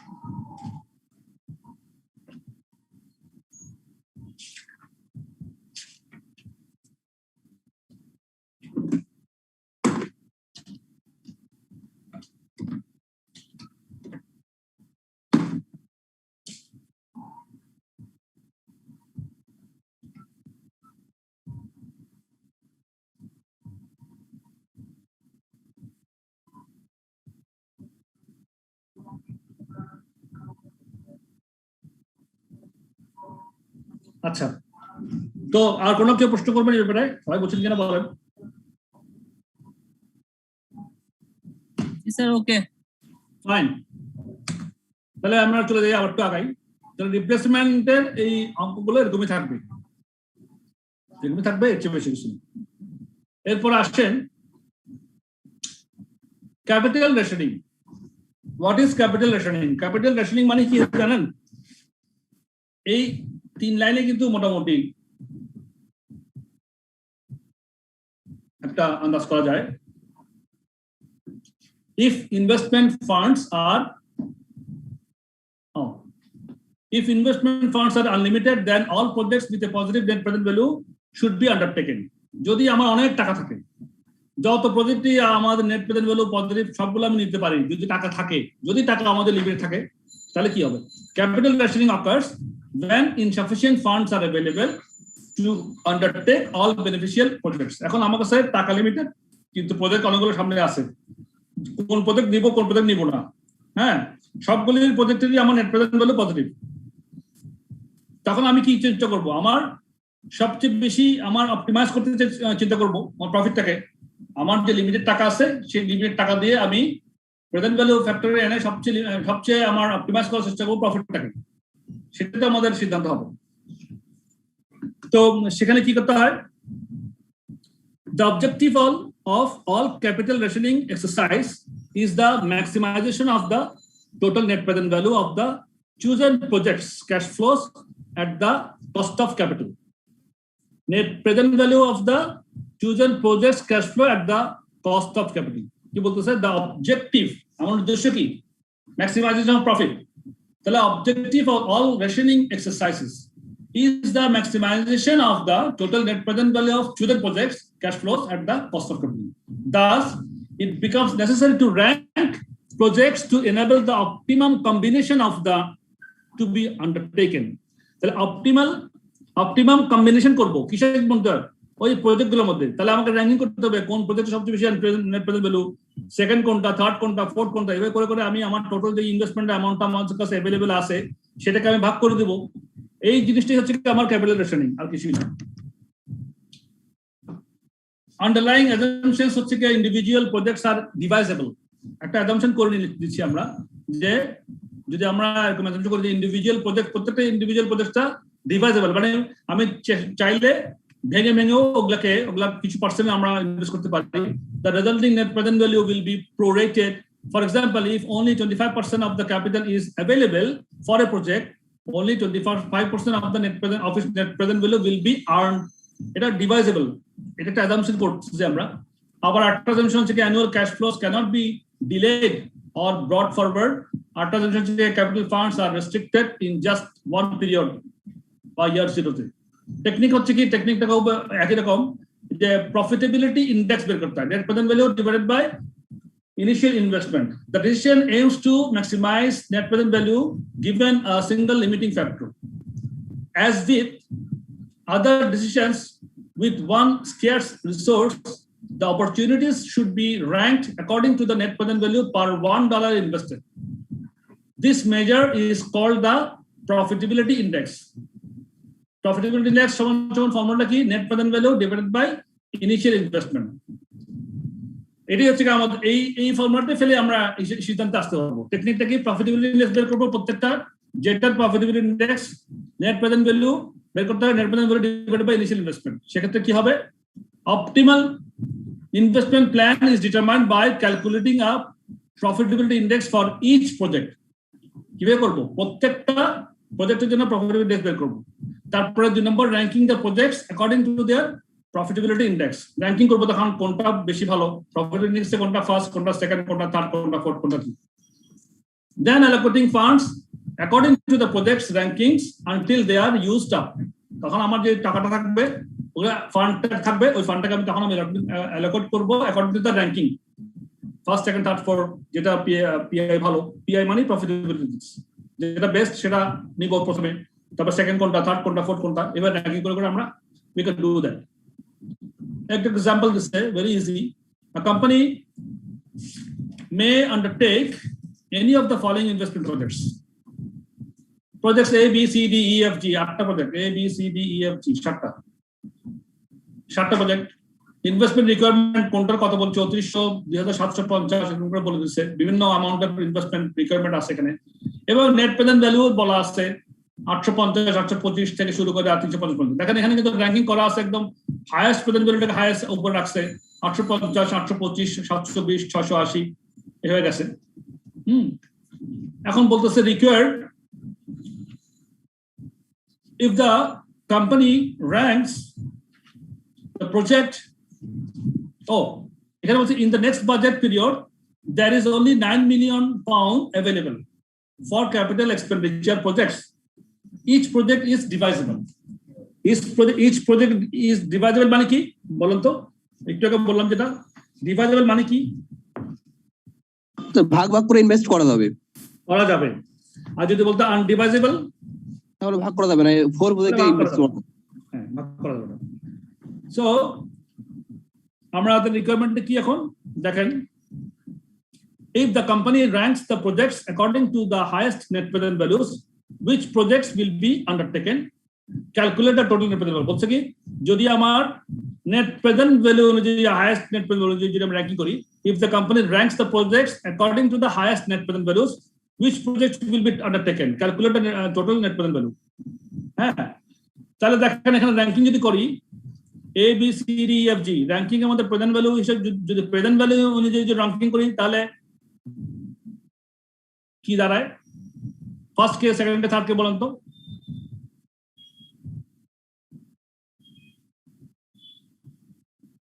সব তো সিরিয়ালি আছে। সিরিয়ালি আছে। এ থেকে জি পর্যন্ত 7 দিতে পারেন না, 1 2 3 4, এইটা এ এর র্যাঙ্কিং হয়ে যাবে 1, বি এরটা হয়ে যাবে 2, এভাবে জি এরটা হয়ে যাবে 7, সব সিরিয়াল দেওয়া আছে। কিন্তু আসলে কিন্তু এভাবে আমরা সিদ্ধান্ত নিতে পারি না। So now let's go to the solution এবং এটা বুঝার চেষ্টা করি। খুবই সহজ।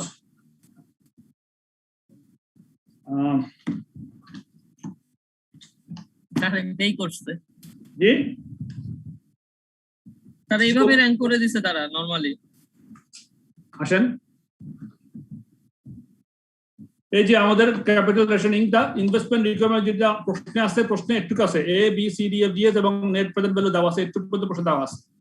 এবার নেট প্রেজেন্ট ভ্যালু র্যাঙ্কিং করছে 1 2 3 4 5 6 7 9, এটা লিখছে। প্রফিটেবিলিটি এবার ইন্ডেক্স করেন। এবার প্রফিটেবিলিটি কিভাবে করছি আমরা? সূত্রটা কি বলছিলাম বলেন? নিট প্রেজেন্ট ভ্যালু ভাগ ইনভেস্টমেন্ট রিকোয়ারমেন্ট করেন, তাহলে দেখা গেলে মিলে কিনা 0.25 0.30 0.36 হচ্ছে কিনা বলেন? স্যার ঠিক আছে, সবাই করেন না একটু, হয়ে যাক, আজকে হয়ে যাক, শেষ হয়ে যাক।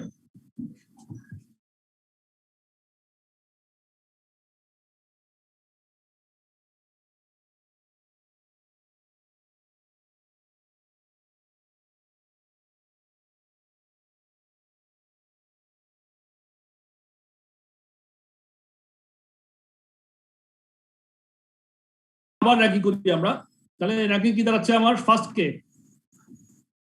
হচ্ছে ই, সবচেয়ে বেশি 0.5 প্রফিটেবল ইন্ডেক্স ই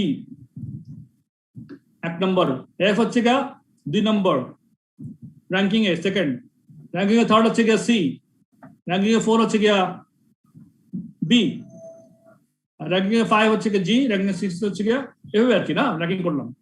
এখন আমার কাছে টাকা আছে কত? টাকা আছে কত? $9 মিলিয়ন। এর চেয়ে বেশি তো খরচ করতে পারবো না। তাহলে আমি এখন র্যাঙ্কিং অনুযায়ী সাজাই আগে। র্যাঙ্কিং অনুযায়ী সাজাইলে আমার এতে চলে যাবে কত? 860। কত? এই যে আমি এখানে র্যাঙ্কিং সাজাইছি না, এই যে এটা হচ্ছে কি আমার প্রজেক্ট এ বি সি ডি র্যাঙ্কিং অনুযায়ী করলো। এটা হচ্ছে আমার যদি নেট প্রেজেন্ট ভ্যালু ধরো, আমার রিকোয়ারমেন্ট 1 এ কি বলা আছে? If the company ranks the projects according to the highest in net present values, which projects will be undertaken. এটা হচ্ছে আমার requirement 1, calculate the total net present value. তো যদি আমরা এই রিকোয়ারমেন্ট 1 যদি এইভাবে যদি করি, র্যাঙ্কিং 1 2 3 4 এটা যদি নিই, তাহলে আমাদের কি 850 825 কি হয়ে যায়? তাহলে এটা হয় যদি আমার র্যাঙ্কিং শুধু নেট প্রেজেন্ট ভ্যালু অনুযায়ী শুধু করে, প্রফিটেবিলিটি ইন্ডেক্স করলাম না, শুধু নেট প্রেজেন্ট ভ্যালু উপরেই আমি র্যাঙ্কিং করলাম, তাহলে আমার তো এবিসিডি 4টা সিরিয়াল দেওয়া ছিল। তাহলে দেখা যাচ্ছে আমার এতে আমার 850 দিলাম, ইনভেস্টমেন্ট এতে চলে গেল, সরি ইনভেস্টমেন্ট এতে চলে গেল 3400 চলে গেল, বিতে 750, সিতে 2000 এবং ডিতে দিতে পারলাম যে 850। ডিতে পুরো ডি এর কত? ডি এর অ্যামাউন্ট কত? ডিতে 3400 টাকা পর্যন্ত ইনভেস্ট করা যায়। হ্যাঁ, কিন্তু আমি তো পুরোটা পারতেছি না, যেহেতু আমার $9 মিলিয়ন যোগ করে দেখেন আপনারা, 3400 যোগ 750 যোগ 2000 করে 9000 থেকে বাদ দিলে 850 থাকে। 3400 যোগ 750 যোগ 2000 কত হয়? 8150। 2650। 9000 থেকে বাদ দিলে 850 হয় কিনা দেখেন। 850। তাহলে 850 পর্যন্ত আমরা ডিতে ইনভেস্টমেন্ট করতে হবে। যদিও ডিতে আমার ইনভেস্টমেন্ট রিকোয়ারমেন্ট অপরচুনিটি আছে $3400 পর্যন্ত, 3400 পাউন্ড পর্যন্ত, কিন্তু আমি 3400টা আমার তো টাকা তো নাই। আমার প্রথমে এবিসিতে করার পরেই তো আমার বাকি দেওয়া থাকবে, বাকি থাকবে 850, সেটাই আমি ডিতে দিলাম। দিয়া আমি আবার এটাকে ওই যে প্রোরাটা বেসিসে আমার নেট প্রেজেন্ট ভ্যালু বের করে ফেললাম। যে net present value has been prorated, তাহলে 850 ভাগ 340 ইনটু নেট প্রেজেন্ট ভ্যালু 680। এই যে নেট প্রেজেন্ট ভ্যালু 680, 850 প্রোরেট করে নেট প্রেজেন্ট ভ্যালুটাকে 170 আনলাম, 850 ভাগ 3400 ইনটু 680। এটা গেল রিকোয়ারমেন্ট এ তে যদি করি। যদি আমরা শুধুমাত্র নেট প্রেজেন্ট ভ্যালুর উপর হিসাব করে করি তাহলে আমার দাঁড়ায় নেট প্রেজেন্ট আমার total 9 million dollar, 9 million pound যদি আমি ইনভেস্ট করি তাহলে আমার নেট প্রেজেন্ট ভ্যালু, আমি এভাবে যদি শুধু র্যাঙ্কিং এই র্যাঙ্কিং এ গেলে net present value ranking, net present ভ্যালুর হিসাবে র্যাঙ্কিং এ গেলে আমার 2565 হয়। আর যদি সেকেন্ড অপশনটা হচ্ছে, সেকেন্ড রিকোয়ারমেন্ট হচ্ছে আমাদের, if the company সিলেক্টস projects according to their profitability index, তাহলে কি দাঁড়ায়, calculate which projects will be undertaken, calculate the total net present value now। তাহলে আমার প্রফিটেবিলিটি ইন্ডেক্স যে বের করছি আমরা এই চার্টে, তাহলে এখানে র্যাঙ্কিং 1 হচ্ছে কি আমার ই, তাহলে এখানে 860 ডলার পুরো দিব আমি। 2 হচ্ছে কি র্যাঙ্কিং 2 তে হচ্ছে আমার এফ 950 পুরো দিব, 3 দিব 2000, এভাবে সাজাবো। সাজায় দেখেন ই এফ সি বি জি এ আমার সবগুলা বরাবর লিখলাম। শেষেরটা এসে এতে এসে আমি এতে আমার কত অপরচুনিটি আছে, 3400 পর্যন্ত ইনভেস্ট করতে পারি, কিন্তু 3400 ইনভেস্ট করার মতো টাকা আমার কাছে অ্যাভেলেবেল নাই। বাকি থাকে কত, 1190 টাকা। কিভাবে 1190, আমার 9000 হচ্ছে কি আমার 9000 টাকা আমার কাছে অ্যাভেলেবেল আছে, বা 9 মিলিয়ন ডলার, এখানে তো উপরে 3 শূন্য আছে। 9 মিলিয়ন ডলার থেকে আমি এই ই এফ সি বি জি এই প্রজেক্ট গুলো যত টাকা, টোটাল টাকা যোগ করার পরে আবার 9 মিলিয়ন থেকে বিয়োগ করলে 1190 টাকা বাকি থাকে, ওটা এতে দিতে পারবো, যেহেতু ওটা সবচেয়ে কম প্রফিটেবল ইন্ডেক্স এতে, সবার লাস্টে ওটা যাবে আমার অপশনটা। তাহলে 1190 আমার অ্যাভেলেবেল, 1190 দিলাম, এবং এটাও প্রোডাক্ট হিসেবে দিলাম যে 1190 ভাগ 3400 গুণ 850 net present value. Net present sir এই ভ্যালু ভাগ 3400টা কেন, 3400টা কই থেকে আসছে? 34টা আসছে যে আমার 3400 পর্যন্ত, মানে এখানে দেখেন নেট প্রেজেন্ট ভ্যালু যখন বের করছি আমরা, এর 3400 ছিল আমার ইনভেস্টমেন্ট রিকোয়ারমেন্ট, আমার 3400 পর্যন্ত আমি এখানে ইনভেস্ট করতে পারি, যেটা নেট প্রেজেন্ট ভ্যালু 850 এবং র্যাঙ্কিং এর 6। এই 3400 দিয়ে ভাগ করে প্রোডাক্টটা করছি। আমার তো আমি 3400 পুরো করতে পারলে আমার প্রোডাক্ট করতে হচ্ছিল না, কেমন আমি 3400 করতে পারছি না, আমি করতে পারছি 1190। তাহলে ওটা আমার নেট প্রেজেন্ট ভ্যালু ছিল আমার 1190, 850 ছিল নেট প্রেজেন্ট ভ্যালু। সুতরাং 1190 ভাগ 3400 গুণ 850, মানে আমি প্রোডাক্ট করলাম, প্রোডাক্ট বেসিসে আমি এটাকে ভাগ করে এটা ইনভেস্টমেন্টটা এখানে দিলাম 1190, আর নেট প্রেজেন্ট ভ্যালু প্রোডাক্ট হয়ে গেল 297। তাহলে আমার দেখেন যদি আমি নেট, তাহলে আমার পিআই মানে প্রফিটেবল ইন্ডেক্স অনুযায়ী করি, তাহলে আমার দাঁড়াচ্ছে 3022 টাকা 0.5 নেট প্রেজেন্ট ভ্যালু। আর যদি নেট প্রেজেন্ট ভ্যালু হিসেবে যাই তাহলে 2560 টাকা। সো আমার ডিফারেন্স হয়ে গেছে প্রায় 5000 এর মতো, আমার প্রায় ডিফারেন্স থাকতেছে এখানে। সেভাবে আমরা প্রফিটেবিলিটি ইন্ডেক্স বের করে আমরা ক্যাপিটাল রেশনিং গুলো করতে পারবো। স্যার এই যে নিচের ক্যালকুলেশনে 3400টা না এখনো একটু ক্লিয়ার হইতে পারিনি, আরেকবার একটু বলবেন? অবশ্যই বলবো। এই দেখেন প্রজেক্ট এ তে আমার ইনভেস্টমেন্ট কত আছে, কত করতে পারি? স্যার 3400। এই চার্ট থেকে বলেন। স্যার প্রজেক্ট এ তে 3400 আছে। 3400 আছে, নেট প্রেজেন্ট ভ্যালু 850, ঠিক আছে, এবং আমি প্রফিটেবল ইনভেস্ট করে আমার র্যাঙ্কিং হয়েছে 6, লাস্টে চলে গেল। আচ্ছা, তাহলে আমার নেট প্রেজেন্ট ভ্যালু 3400 এখানে আছে, এই 3400 এই 3400 আমি ইনভেস্টমেন্ট করতে পারছি 1190। যদি 3400 মধ্যে 3400 থেকে 1190 করতে পারছি, তাহলে 3400 নেট প্রেজেন্ট ভ্যালু 850, তাহলে 1190 নেট প্রেজেন্ট ভ্যালু কত? স্যার তাহলে এ নাম্বার রিকোয়ারমেন্টেও তো 3400ই নিলাম, ওখানে তো আমার লাস্ট যেটা ছিল ওটা ডি ছিল। হ্যাঁ, অসুবিধা কি? ওটাতে কেন আবার 3400? ডিতে কত আমার রিকোয়ারমেন্ট আছে? দিতেও তো আমার 3400 রিকোয়ারমেন্ট আছে। এই যে দেখেন চার্টটা দেখেন, ডিতেও আমি 3400 মধ্যে আমি ইনভেস্ট করতে পারি। আচ্ছা আচ্ছা, ঠিক আছে স্যার, থ্যাংক ইউ, বুঝতে পারছি। দুইটাই 3400 আসলে। জি স্যার, দুইটাই তো 3400 না, সেজন্যই আমার এখানে আর কোনো যাওয়া। জি স্যার, ক্লিয়ার, থ্যাংক ইউ। আচ্ছা, তাহলে এই হলে কি সহজ বিষয়, জাস্ট আর কিছু না। অপেক্ষা ছিলাম, আজকে কোনো প্রশ্ন করলে করতে পারেন।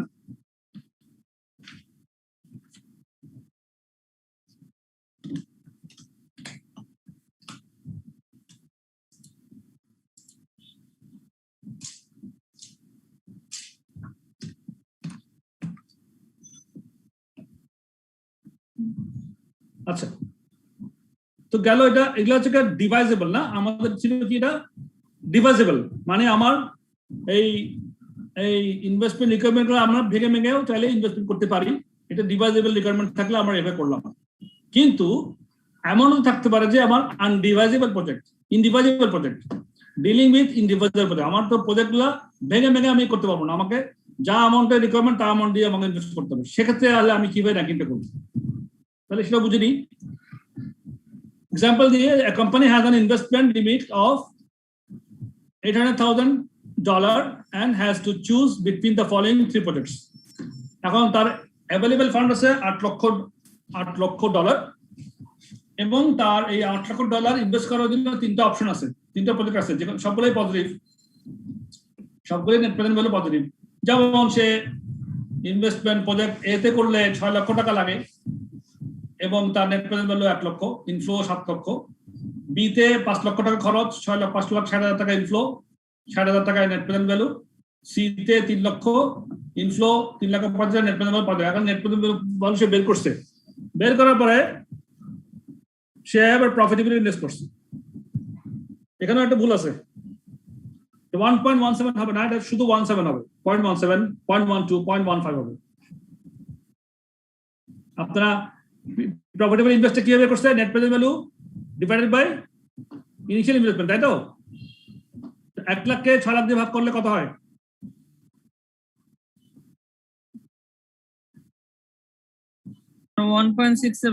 সরি 0.167, মানে 0.17। জি স্যার। তাহলে এই 1টা দেখা যাচ্ছে ভুল লিখছে এখানে। আবার বি তে দেখেন 60,000কে 500 দিয়ে ভাগ করেন, 5 লাখ দিয়ে ভাগ করেন,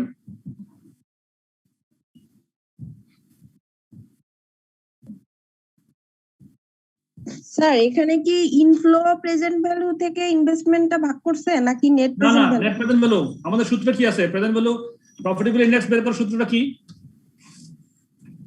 present value of net present value net present value ভাগ ইনভেস্টমেন্ট। হ্যাঁ, প্রেজেন্ট ভ্যালু ইনভেস্টমেন্ট, হ্যাঁ ইনভেস্টমেন্ট। তো সেই হিসেবে যান, নেট প্রেজেন্ট ভ্যালু ভাগ initial investment, net present value 1 lakh ভাগ 6 লাখ, ইনভেস্টমেন্ট 6 লাখ। বি তে নেট প্রেজেন্ট ভ্যালু 60,000 ভাগ ইনভেস্টমেন্ট 5 লাখ। সি তে 45,000 ভাগ 3 লাখ। তাহলে এখানে 1.1 তিনটা 1 কেটে যাবে, এটা মনে হয় এটা তারা ভুল করছে, এটা হবে যে 0.17, 0.12, 0.15। ঠিক আছে কিনা? জি স্যার, শুধু পয়েন্ট হয়। হ্যাঁ, শুধু পয়েন্টই হবে, এটা প্রিন্টিং মিস্টেক আছে এখানে। On the basis of the general rule, project A only would be selected since it has the highest profitability index. আমরা যেটা শিখলাম প্রফিটেবিলিটি ইন্ডেক্স নিয়ে কিভাবে র্যাঙ্কিং করব, সেই র্যাঙ্কিং অনুযায়ী কিন্তু প্রজেক্ট এটা কিন্তু সবচেয়ে নাম্বার 1 এ আছে। তো সুতরাং আমাদের সেভাবে তো আমরা 6 লাখ দিলাম, যদি 6 লাখ দিলে আমাদের কাছে আরো 2 লাখ টাকা বেঁচে থাকে না? আমার তো ফান্ড আছে 8 লাখ, আর এগুলো তো সব ইনডিভাইজেবল প্রজেক্ট। তো আমি 6 লাখ যদি এখানে দিয়ে দিই, বাকি 2 লাখ টাকা আমি কোথায় দেবো? ঠিক না? বাকি 2 লাখ টাকা আমার তো আনইউজ থেকে যাবে, আনইউজ ফান্ড থাকা মানে তো আমার লস, আমি তো অপরচুনিটি লস করলাম। সেজন্য বলছে on the basis of the general rule, project A only be selected since it has the highest PI, but this precludes any other projects generating an net present value of, এখানে হবে যে আপনার 6 লাখ হবে, এটা 6 হবে, এটা 6, এটাকে 6 করেন, এটাকে ডলার চিহ্নটাকে 6 করে দেন, net present of 600,000 and leaving 200,000 of the capital limit uncommitted। ওই যে 2 লক্ষ ডলার, 2 লক্ষ পাউন্ড আমার কি হয়ে যাবে? আমার আনকমিটেড থেকে যাবে, আমি ইনভেস্ট করতে পারবো না যদি আমি প্রজেক্ট এটা নিই। সো কনসিকুয়েন্টলি আবার একইভাবে যদি চিন্তা করি, net present value is maximised by adopting 2 projects B and C, both of which have lower PIs than A। যেমন বি তে আমার বি এবং সি টা এর র্যাঙ্কিং এর থেকে কম, কিন্তু যদি বি এবং সি নিই তাহলে কিন্তু আমি $8 লক্ষ পুরো ইনভেস্ট করতে পারছি, এবং এই দুটার নেট প্রেজেন্ট ভ্যালু যোগ করলে আমার 1,05,000 নেট প্রেজেন্ট ভ্যালু হয়ে যায় টোটাল।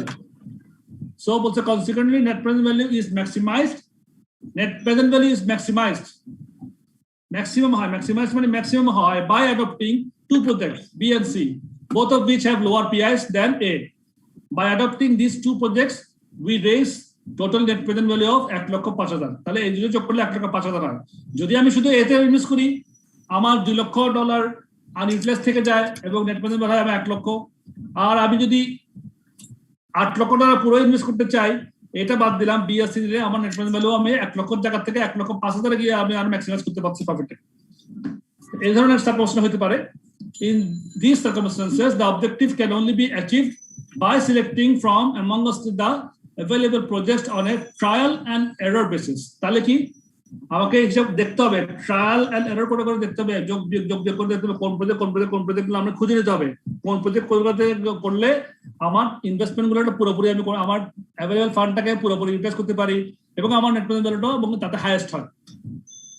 তো ট্রায়াল এন্ড এরর যোগ করে করে এটা সেখানে যোগ করলাম নাকি ওটা সেখানে যোগ করলাম নাকি ওটা সেখানে যোগ করলাম, এ এর সঙ্গে বি অথবা বি এর সঙ্গে সি অথবা ডি এর সঙ্গে এ, কোন কোন প্রজেক্ট নিব বাছাই করাটা হচ্ছে ট্রায়াল এন্ড এরর বেসিস বলতেছে। Because of the problem of indivisibility, this may leave some funds unutilized. আবার এক্ষেত্রেও কিছুটা ফান্ড আনইউটিলাইজড থাকতেও পারে তারপরেও। আচ্ছা, একটা এক্সাম্পল দিয়ে বলা হচ্ছে এখানে। Example, PQ has 50,000 available to invest. হ্যাঁ, $50,000 আছে PQ কাছে। Its cost of capital is 10%. Cost of capital থেকে 10%. The following indivisible projects are available. তাহলে কতগুলা এখানে প্রজেক্ট আছে, সবগুলা প্রজেক্ট হচ্ছে ইনডিভিজুয়াল, ভাঙা যাবে না, আপনাকে করলে পুরোটাই করতে হবে। প্রজেক্ট 8, 1, 2, 3, 4, 5 এবং ইনিশিয়াল আউটলে 20,000, 10,000, 15,000, 30,000, 25,000। রিটার্ন পার অ্যানাম টু পারপেচুইটি, একই রকম রিটার্ন 1,500, 3,000, 5,400 বার্ষিক ইনকাম, কোনটাতে কোনটা বলে দিচ্ছে। এখন আপনাদের রিকোয়ারমেন্ট দিচ্ছে, আপনি এখন বাইর করবেন কোনটা কি, মানে এখন অপটিমাম ইনভেস্টমেন্টটা বের করবেন। The first stage is to calculate the net present value of the projects. আমরা প্রথম নেট প্রেজেন্ট ভ্যালু বের করে ফেলেন। যেমন initial outlay 20,000, present value cash flow হচ্ছে 15,000। 15,000 কেমন আসছে বলেন তো? আমার 1,500 টাকা অ্যানুয়াল রিটার্ন, হ্যাঁ, ডিভাইডেড বাই ডিসকাউন্ট ফ্যাক্টর কত? 0.1। তাহলে আমার যেহেতু সমান 1,500 কে 0.1 দিয়ে ভাগ করলে কত হয়? 1,500 ভাগ 0.1 15,000। তাহলে আমার প্রেজেন্ট ভ্যালু ক্যাশ প্লাস 15,000। সেকেন্ডটা দেখেন, 1,500 ভাগ 0.1 আবার 15,000। থার্ডটা 3,000 ভাগ 0.1 30,000। ফোর্থটা 5,400 ভাগ 0.1 54,000। ফিফথটা 4,800 ভাগ 0.1 48,000। তাহলে present value of cash flows পেয়ে গেলাম। ইনিশিয়াল আউটফ্লো থেকে বিয়োগ করে করে আমার প্রথম প্রজেক্টের মধ্যে -5,000, দ্বিতীয়টাতে +5,000, তৃতীয়টাতে +50,000, চতুর্থটাতে 24,000 এবং পঞ্চমটাতে 23,000। নেট প্রেজেন্ট ভ্যালু বের করলাম। তাহলে বলতে the approach is then one of considering all possible combinations of projects under the investment limit of 50,000. এখন আমার আছে কত হাতে? $50,000 হাতে আছে। এখন আমি খুঁজে দিব কোন কম্বিনেশনে গেলে 50,000 টাকাটা আমি ইউটিলাইজ করতে পারবো ঠিকঠাক মতো এবং আমার সবচেয়ে বেশি নেট প্রেজেন্ট ভ্যালুটা আমি আর্ন করতে পারবো। তো আপনারা বলেন কোনটা করলে ভালো হয়?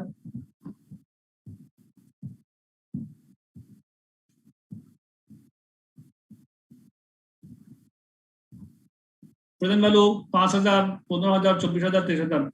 ইনিশিয়াল আউটলে আছে এখানে 10,000, 15,000, 20,000, 30,000, 25,000। দেখেন এখানে বলছে the optimum selection of project is as follows: 2, 3, 5। যেমন 2 তে আমার 10,000, 3 তে 15,000, 4 এ 30,000। তাহলে কত হইলো? 5 এ 25,000। তাহলে 10 এ 25,000 আর এখানে 50,000 টাকা গেল। 10, 15, 25 আর 10 এ আমার 2 এ আমার নেট প্রেজেন্ট ভ্যালু 5,000, 3 এ 15,000 এবং 5 এ 23,000। 43,000। এই কম্বিনেশন থেকে সবচেয়ে maximization of profitable situation আর কি। স্যার আমরা তো 1 and 5 সরি 1 and 4 নিতে পারতাম না। নেন না, নিলে কি হয় দেখেন না। 24 minus 5 না এটাই বেস্ট প্রজেক্ট লিখছে। এটাই বেস্ট স্যার। না তো এমপিবি 19,000 হয়ে যায় তো। হ্যাঁ হ্যাঁ কমে যায়। কমে যাবে। অন্যভাবে আপনারা একটু কম্বিনেশন করে দেখতে পারেন, কিন্তু দেখবেন যে এইগুলাই এটাই হবে 2 3 5। এটা হচ্ছে কি আমার ট্রায়াল এন্ড এরর বেসিসে আমরা খুঁজে নিলাম কোন প্রজেক্টগুলোতে আমরা করবো। এখানে র্যাঙ্কিং দিয়ে করতে পারছি না, র্যাঙ্কিং করা আছে কিন্তু র্যাঙ্কিং করলেও আমরা অপটিমাইজ করতে পারছি না, আমার ফান্ড অ্যাভেলেবলটাই করতে পারছি। তাহলে আমার এই 2 3 5 এই প্রজেক্টগুলো নিলে আমার ফান্ড আর থাকতেছে না, পুরো ফান্ড খরচ হচ্ছে এবং আমি 43,000 এর নেট প্রেজেন্ট গুলো আর্ন করতে পারতেছি।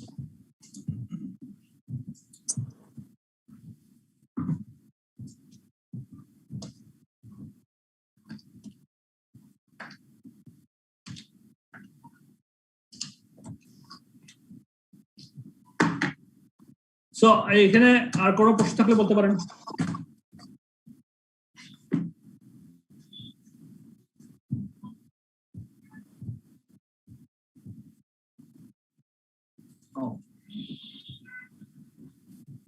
কোথায় আছি?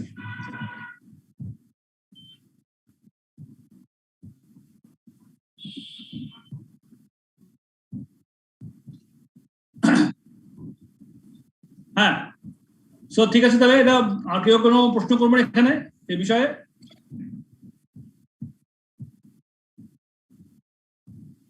কেউ কিছু বলবেন? না sir.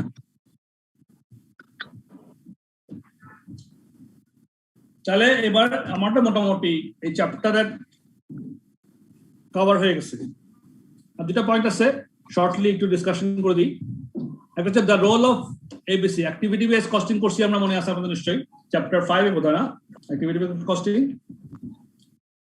Activity based costing has been discussed in our earlier chapter. In this section, we will briefly discuss the role of ABC in longer term decision making. ABC systems are primarily designed to furnish management with cost information relating to an organization's products. However, the production of this information is not an end in itself. Indeed, it is the use to which such activity based information is put that represents its real purpose, and its value should be assessed against this end result. An ABC system produces historical information relating to its products or service provision, which is of much assistance to management in analyzing and explaining an organization's profitability. However, many commentators, including Robert Kaplan and Robin Cooper, have viewed ABC as supporting major areas of strategic decision making with organizations, this being decisions concerning product pricing strategy, changes to the range and mix of products via the promotion and the discontinuance of current lines, and new product development. এটা হচ্ছে মোটামুটি আমরা যে ABC activity base costing যেটা আমরা জেনেছিলাম, সেইটাকে আমরা কাজে লাগিয়ে আমরা ডিসিশন মেকিং এর মধ্যে ওই অ্যাক্টিভিটি বেস কস্টিং অনুযায়ী কস্ট করে ইনফ্লো আউটফ্লো হিসাব করে দেওয়া। এই বিষয়ে কোনো অঙ্ক এখানে দেওয়া নাই এই বইতে, বাট এটা কনসেপচুয়াল একটা জিনিস কাজ করে গেছে, ওরা শর্টলি একটুকুই করে গেছে। এবং ওরা বলতেছে যে when ABC information is used in the above ways, then it will underpin policy decisions of senior management and will therefore have a significant influence upon the longer term prosperity of an organization. Longer term prosperity of organization, তখন ABC হিসেবে যদি costing করি তাহলে কি দাঁড়ায়, বিষয়টা ওইটাই যে আমরা কস্টিং করার সময় এবিসি অ্যাপ্রোচ করলে আমাদের ইনফ্লো আউটফ্লো কি হবে সেভাবে হিসাব করে আমরা যখন ক্যাপিটাল ডিসিশন যাব তখন কি দাঁড়ায় স্ট্র্যাটেজিক ডিসিশনের জন্য, লঙ্গার টার্ম অর্গানাইজেশনের প্রসপারিটির জন্য, লং টার্ম ডিসিশনের জন্য, এটা আমাদের স্ট্র্যাটেজিক ডিসিশনের জন্য, এটা তখন এবিসিতে আমরা লাগাতে পারি। এখানে এবিসির মধ্যে আর খুব বিশেষ কিছু বলা নাই। আরেকটা বলা আছে যে কোয়ালিটেটিভ ফ্যাক্টরস। কোয়ালিটেটিভ ফ্যাক্টরসটা কি, এই আপনার এখানে যে 4-5টা লাইন আছে এটা দিয়ে বুঝে যাবেন। The emphasis in this chapter has been on investment appraisal as a computational exercise. Known numbers are inserted into formula and a numerical result is produced. আমরা সাধারণত এই চ্যাপ্টারের মধ্যে বা আগের চ্যাপ্টারে যা করছি ইনভেস্টমেন্ট অ্যাপ্রেজালের জন্য আমরা কি করছি, আমরা কিছু হিসাব ফর্মুলা দিয়ে কিছু কম্পিটিশনাল কিছু এক্সারসাইজ করছি, কিছু ফর্মুলা দিয়ে করছি, পরে তারা আমরা ওই যে নিউমেরিক্যাল রেজাল্ট নিয়ে ওটার উপর আমরা সিদ্ধান্ত নেওয়ার জন্য ডিসিশন মেকিং করার জন্য চেষ্টা করেছি। কিন্তু in reality investment decisions are also influenced by many qualitative factors that must also be borne in mind in the investment appraisal exercise. In practical, আমরা কিন্তু আরো অনেকগুলো বিষয় আমাদেরকে কোয়ালিটেটিভ ফ্যাক্টরস, গুণগত মান, গুণগত বিষয় আমাদেরকে সিদ্ধান্ত গ্রহণের সময় মনের ভিতরে আমাদেরকে ইনফ্লুয়েন্স করে বা আমাদের নিতে হয়, আমলে আনতে হয়। সেটাই বলছে যে ওগুলো হচ্ছে কোয়ালিটেটিভ ফ্যাক্টরস। যেমন মনে করেন consider the typical example to the proposed purchase of a new machine is in a manufacturing plant. The machine of একটা ম্যানুফ্যাকচারিং প্ল্যান্টে মনে করেন আপনি কিছু নতুন একটা মেশিন পারচেজ করবেন, সেখানে দেখতেছেন আপনি কি কোয়ালিটি ফ্যাক্টরস কি হতে পারে বা কোয়ান্টিটি ফ্যাক্টরস কি হতে পারে। The machine offers both quantitative and qualitative cost and benefits as below. যেমন quantitative costs include the purchase price of the machine, installation of training cost, installation and training cost. Quantitative benefits include lower direct labor cost, lower scrap cost, items requiring rework, lower stock cost. এগুলো হচ্ছে আমাদের quantitative cost and benefit আমরা analysis করে দেখলাম। আবার একই মেশিনের কিছু গুণগত বিষয়, qualitative cost include increased noise level, শব্দ বেশি হয়, ইনক্রিজড নয়েজ লেভেল, এটা আমার কোয়ালিটিতে, আমার এনভায়রনমেন্টাল কোয়ালিটি ডিস্টার্ব করতে পারে, আমার ম্যান পাওয়ারের কানে সমস্যা করতে পারে ইত্যাদি। Increased noise level, lower morale if existing staff have to be made redundant. মনে করেন আমি মেশিন কিনলাম, আমার কিছু ছাঁটাই করতে হবে, আমার কর্মচারী ছাঁটাই করতে হতে পারে, তাহলে মরালটা তাদের যারা এক্সিস্টিং যারা স্টাফ থাকবে তাদের মনোবলটা একটু ভেঙে যেতে পারে।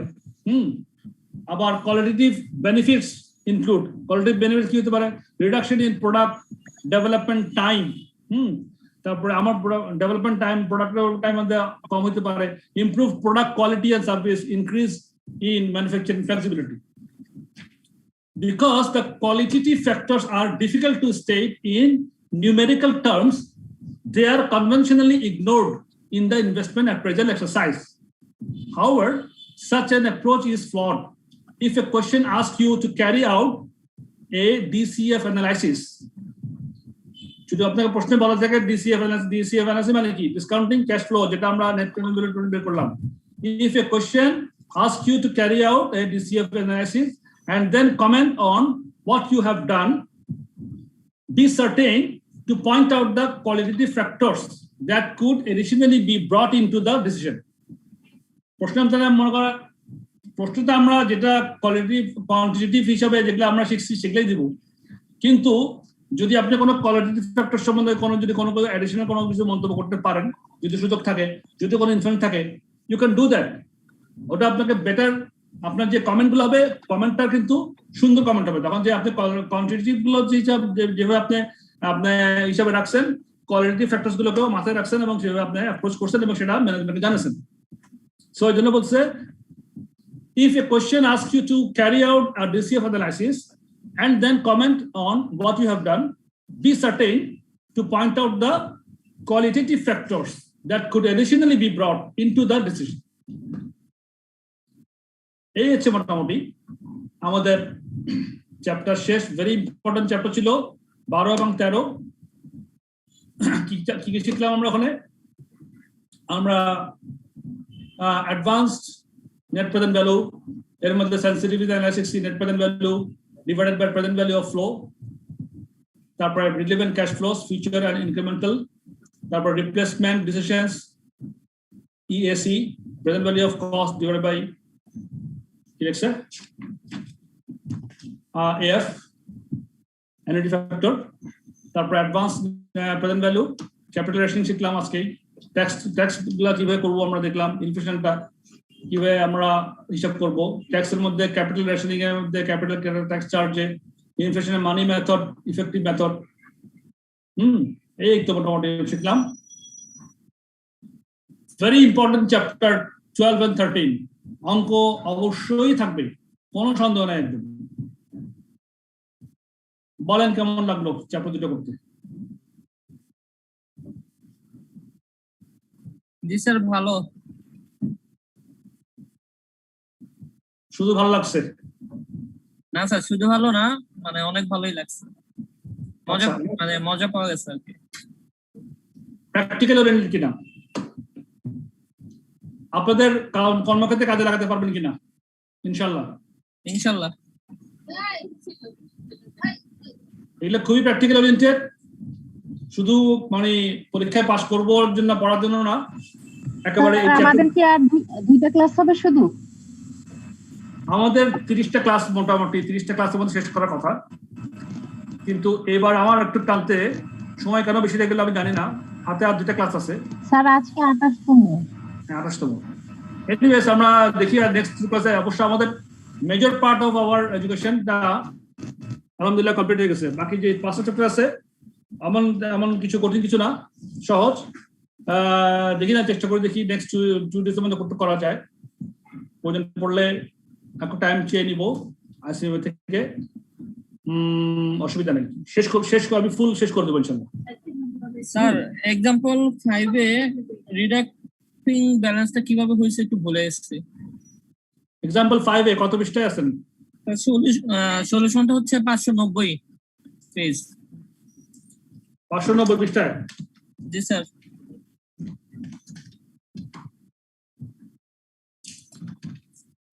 রিডিউসিং ব্যালেন্স এখানে?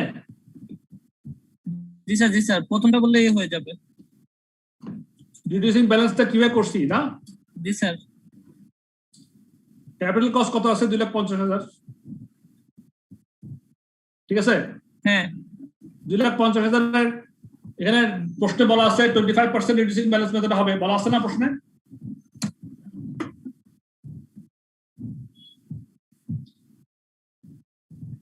জি স্যার, 25% এর কথাই ছিল। 25% বলা আছে। যিনি প্রশ্ন করছেন কি নাম আপনার? আমার নাম হিমেল। হিমেল, আপনি একটু প্রশ্ন দেখেন না, প্রশ্নে কি লেখা আছে? প্রশ্ন কত পৃষ্ঠায়? প্রশ্ন 552। দেখেন প্রশ্ন 552 জান আপনি।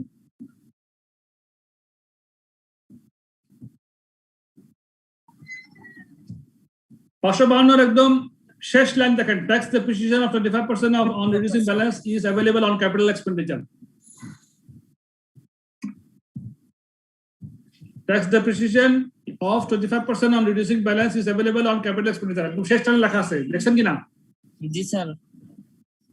আচ্ছা, তার মানে হচ্ছে আমার ক্যাপিটাল কস্ট হচ্ছে 2,50,000 টাকা, তাহলে এটা 25%, আমার প্রত্যেক বছর 25% করে যা হয় তার উপর আমি সেই ব্যালেন্সে আমি ট্যাক্স ডেপ্রিসিয়েশনটা পাবো 30% রেটে। তাহলে আমার প্রথম বছরে কত হচ্ছে? 2,50,000 25% কত হয়? 62,500। এই দেখেন ইয়ার 1 এ 62,500 এখানে লেখছে ট্যাক্স ডেপ্রিসিয়েশন 62,500। জি স্যার, জি স্যার, মনে পড়ছে স্যার, থ্যাংক ইউ। এই 62,500 এর 30 জি স্যার, এটা বিয়োগ করলে 1,87,500 হবে। আবার পরবর্তী বছরে আবার 1,87,500 25% করেন। হ্যাঁ জি স্যার, এই বাকিগুলো স্যার হয়েছে, শুধু প্রথমটা বের করতে পারতেছিলাম না। ওকে, তাহলে আশা করি বুঝবেন। এরপরেও আপনাদের কোনো ঝামেলা থাকলে আমার সঙ্গে আপনারা অবশ্যই যোগাযোগ করবেন, আমি আপনাদেরকে সাপোর্টে থাকবো অলওয়েজ, কোনো অসুবিধা নেই। হ্যাঁ, be free to call me. আচ্ছা, আজকে কি আর আগাতে পারবো? আজকে আর আগানো যাবে না। আজকে থাকছে। সো আমাদের আর 2টা ক্লাস বাকি আছে, কিন্তু চ্যাপ্টার বাকি আছে আমাদের আরো 14, 15, 16, 17, 18। দেখা যাক ইনশাল্লাহ নেক্সট টু ক্লাসটা কভার করতে পারি। হ্যাঁ, আর বাকি চ্যাপ্টারগুলো অত কঠিন কিছু না, খুবই সহজ।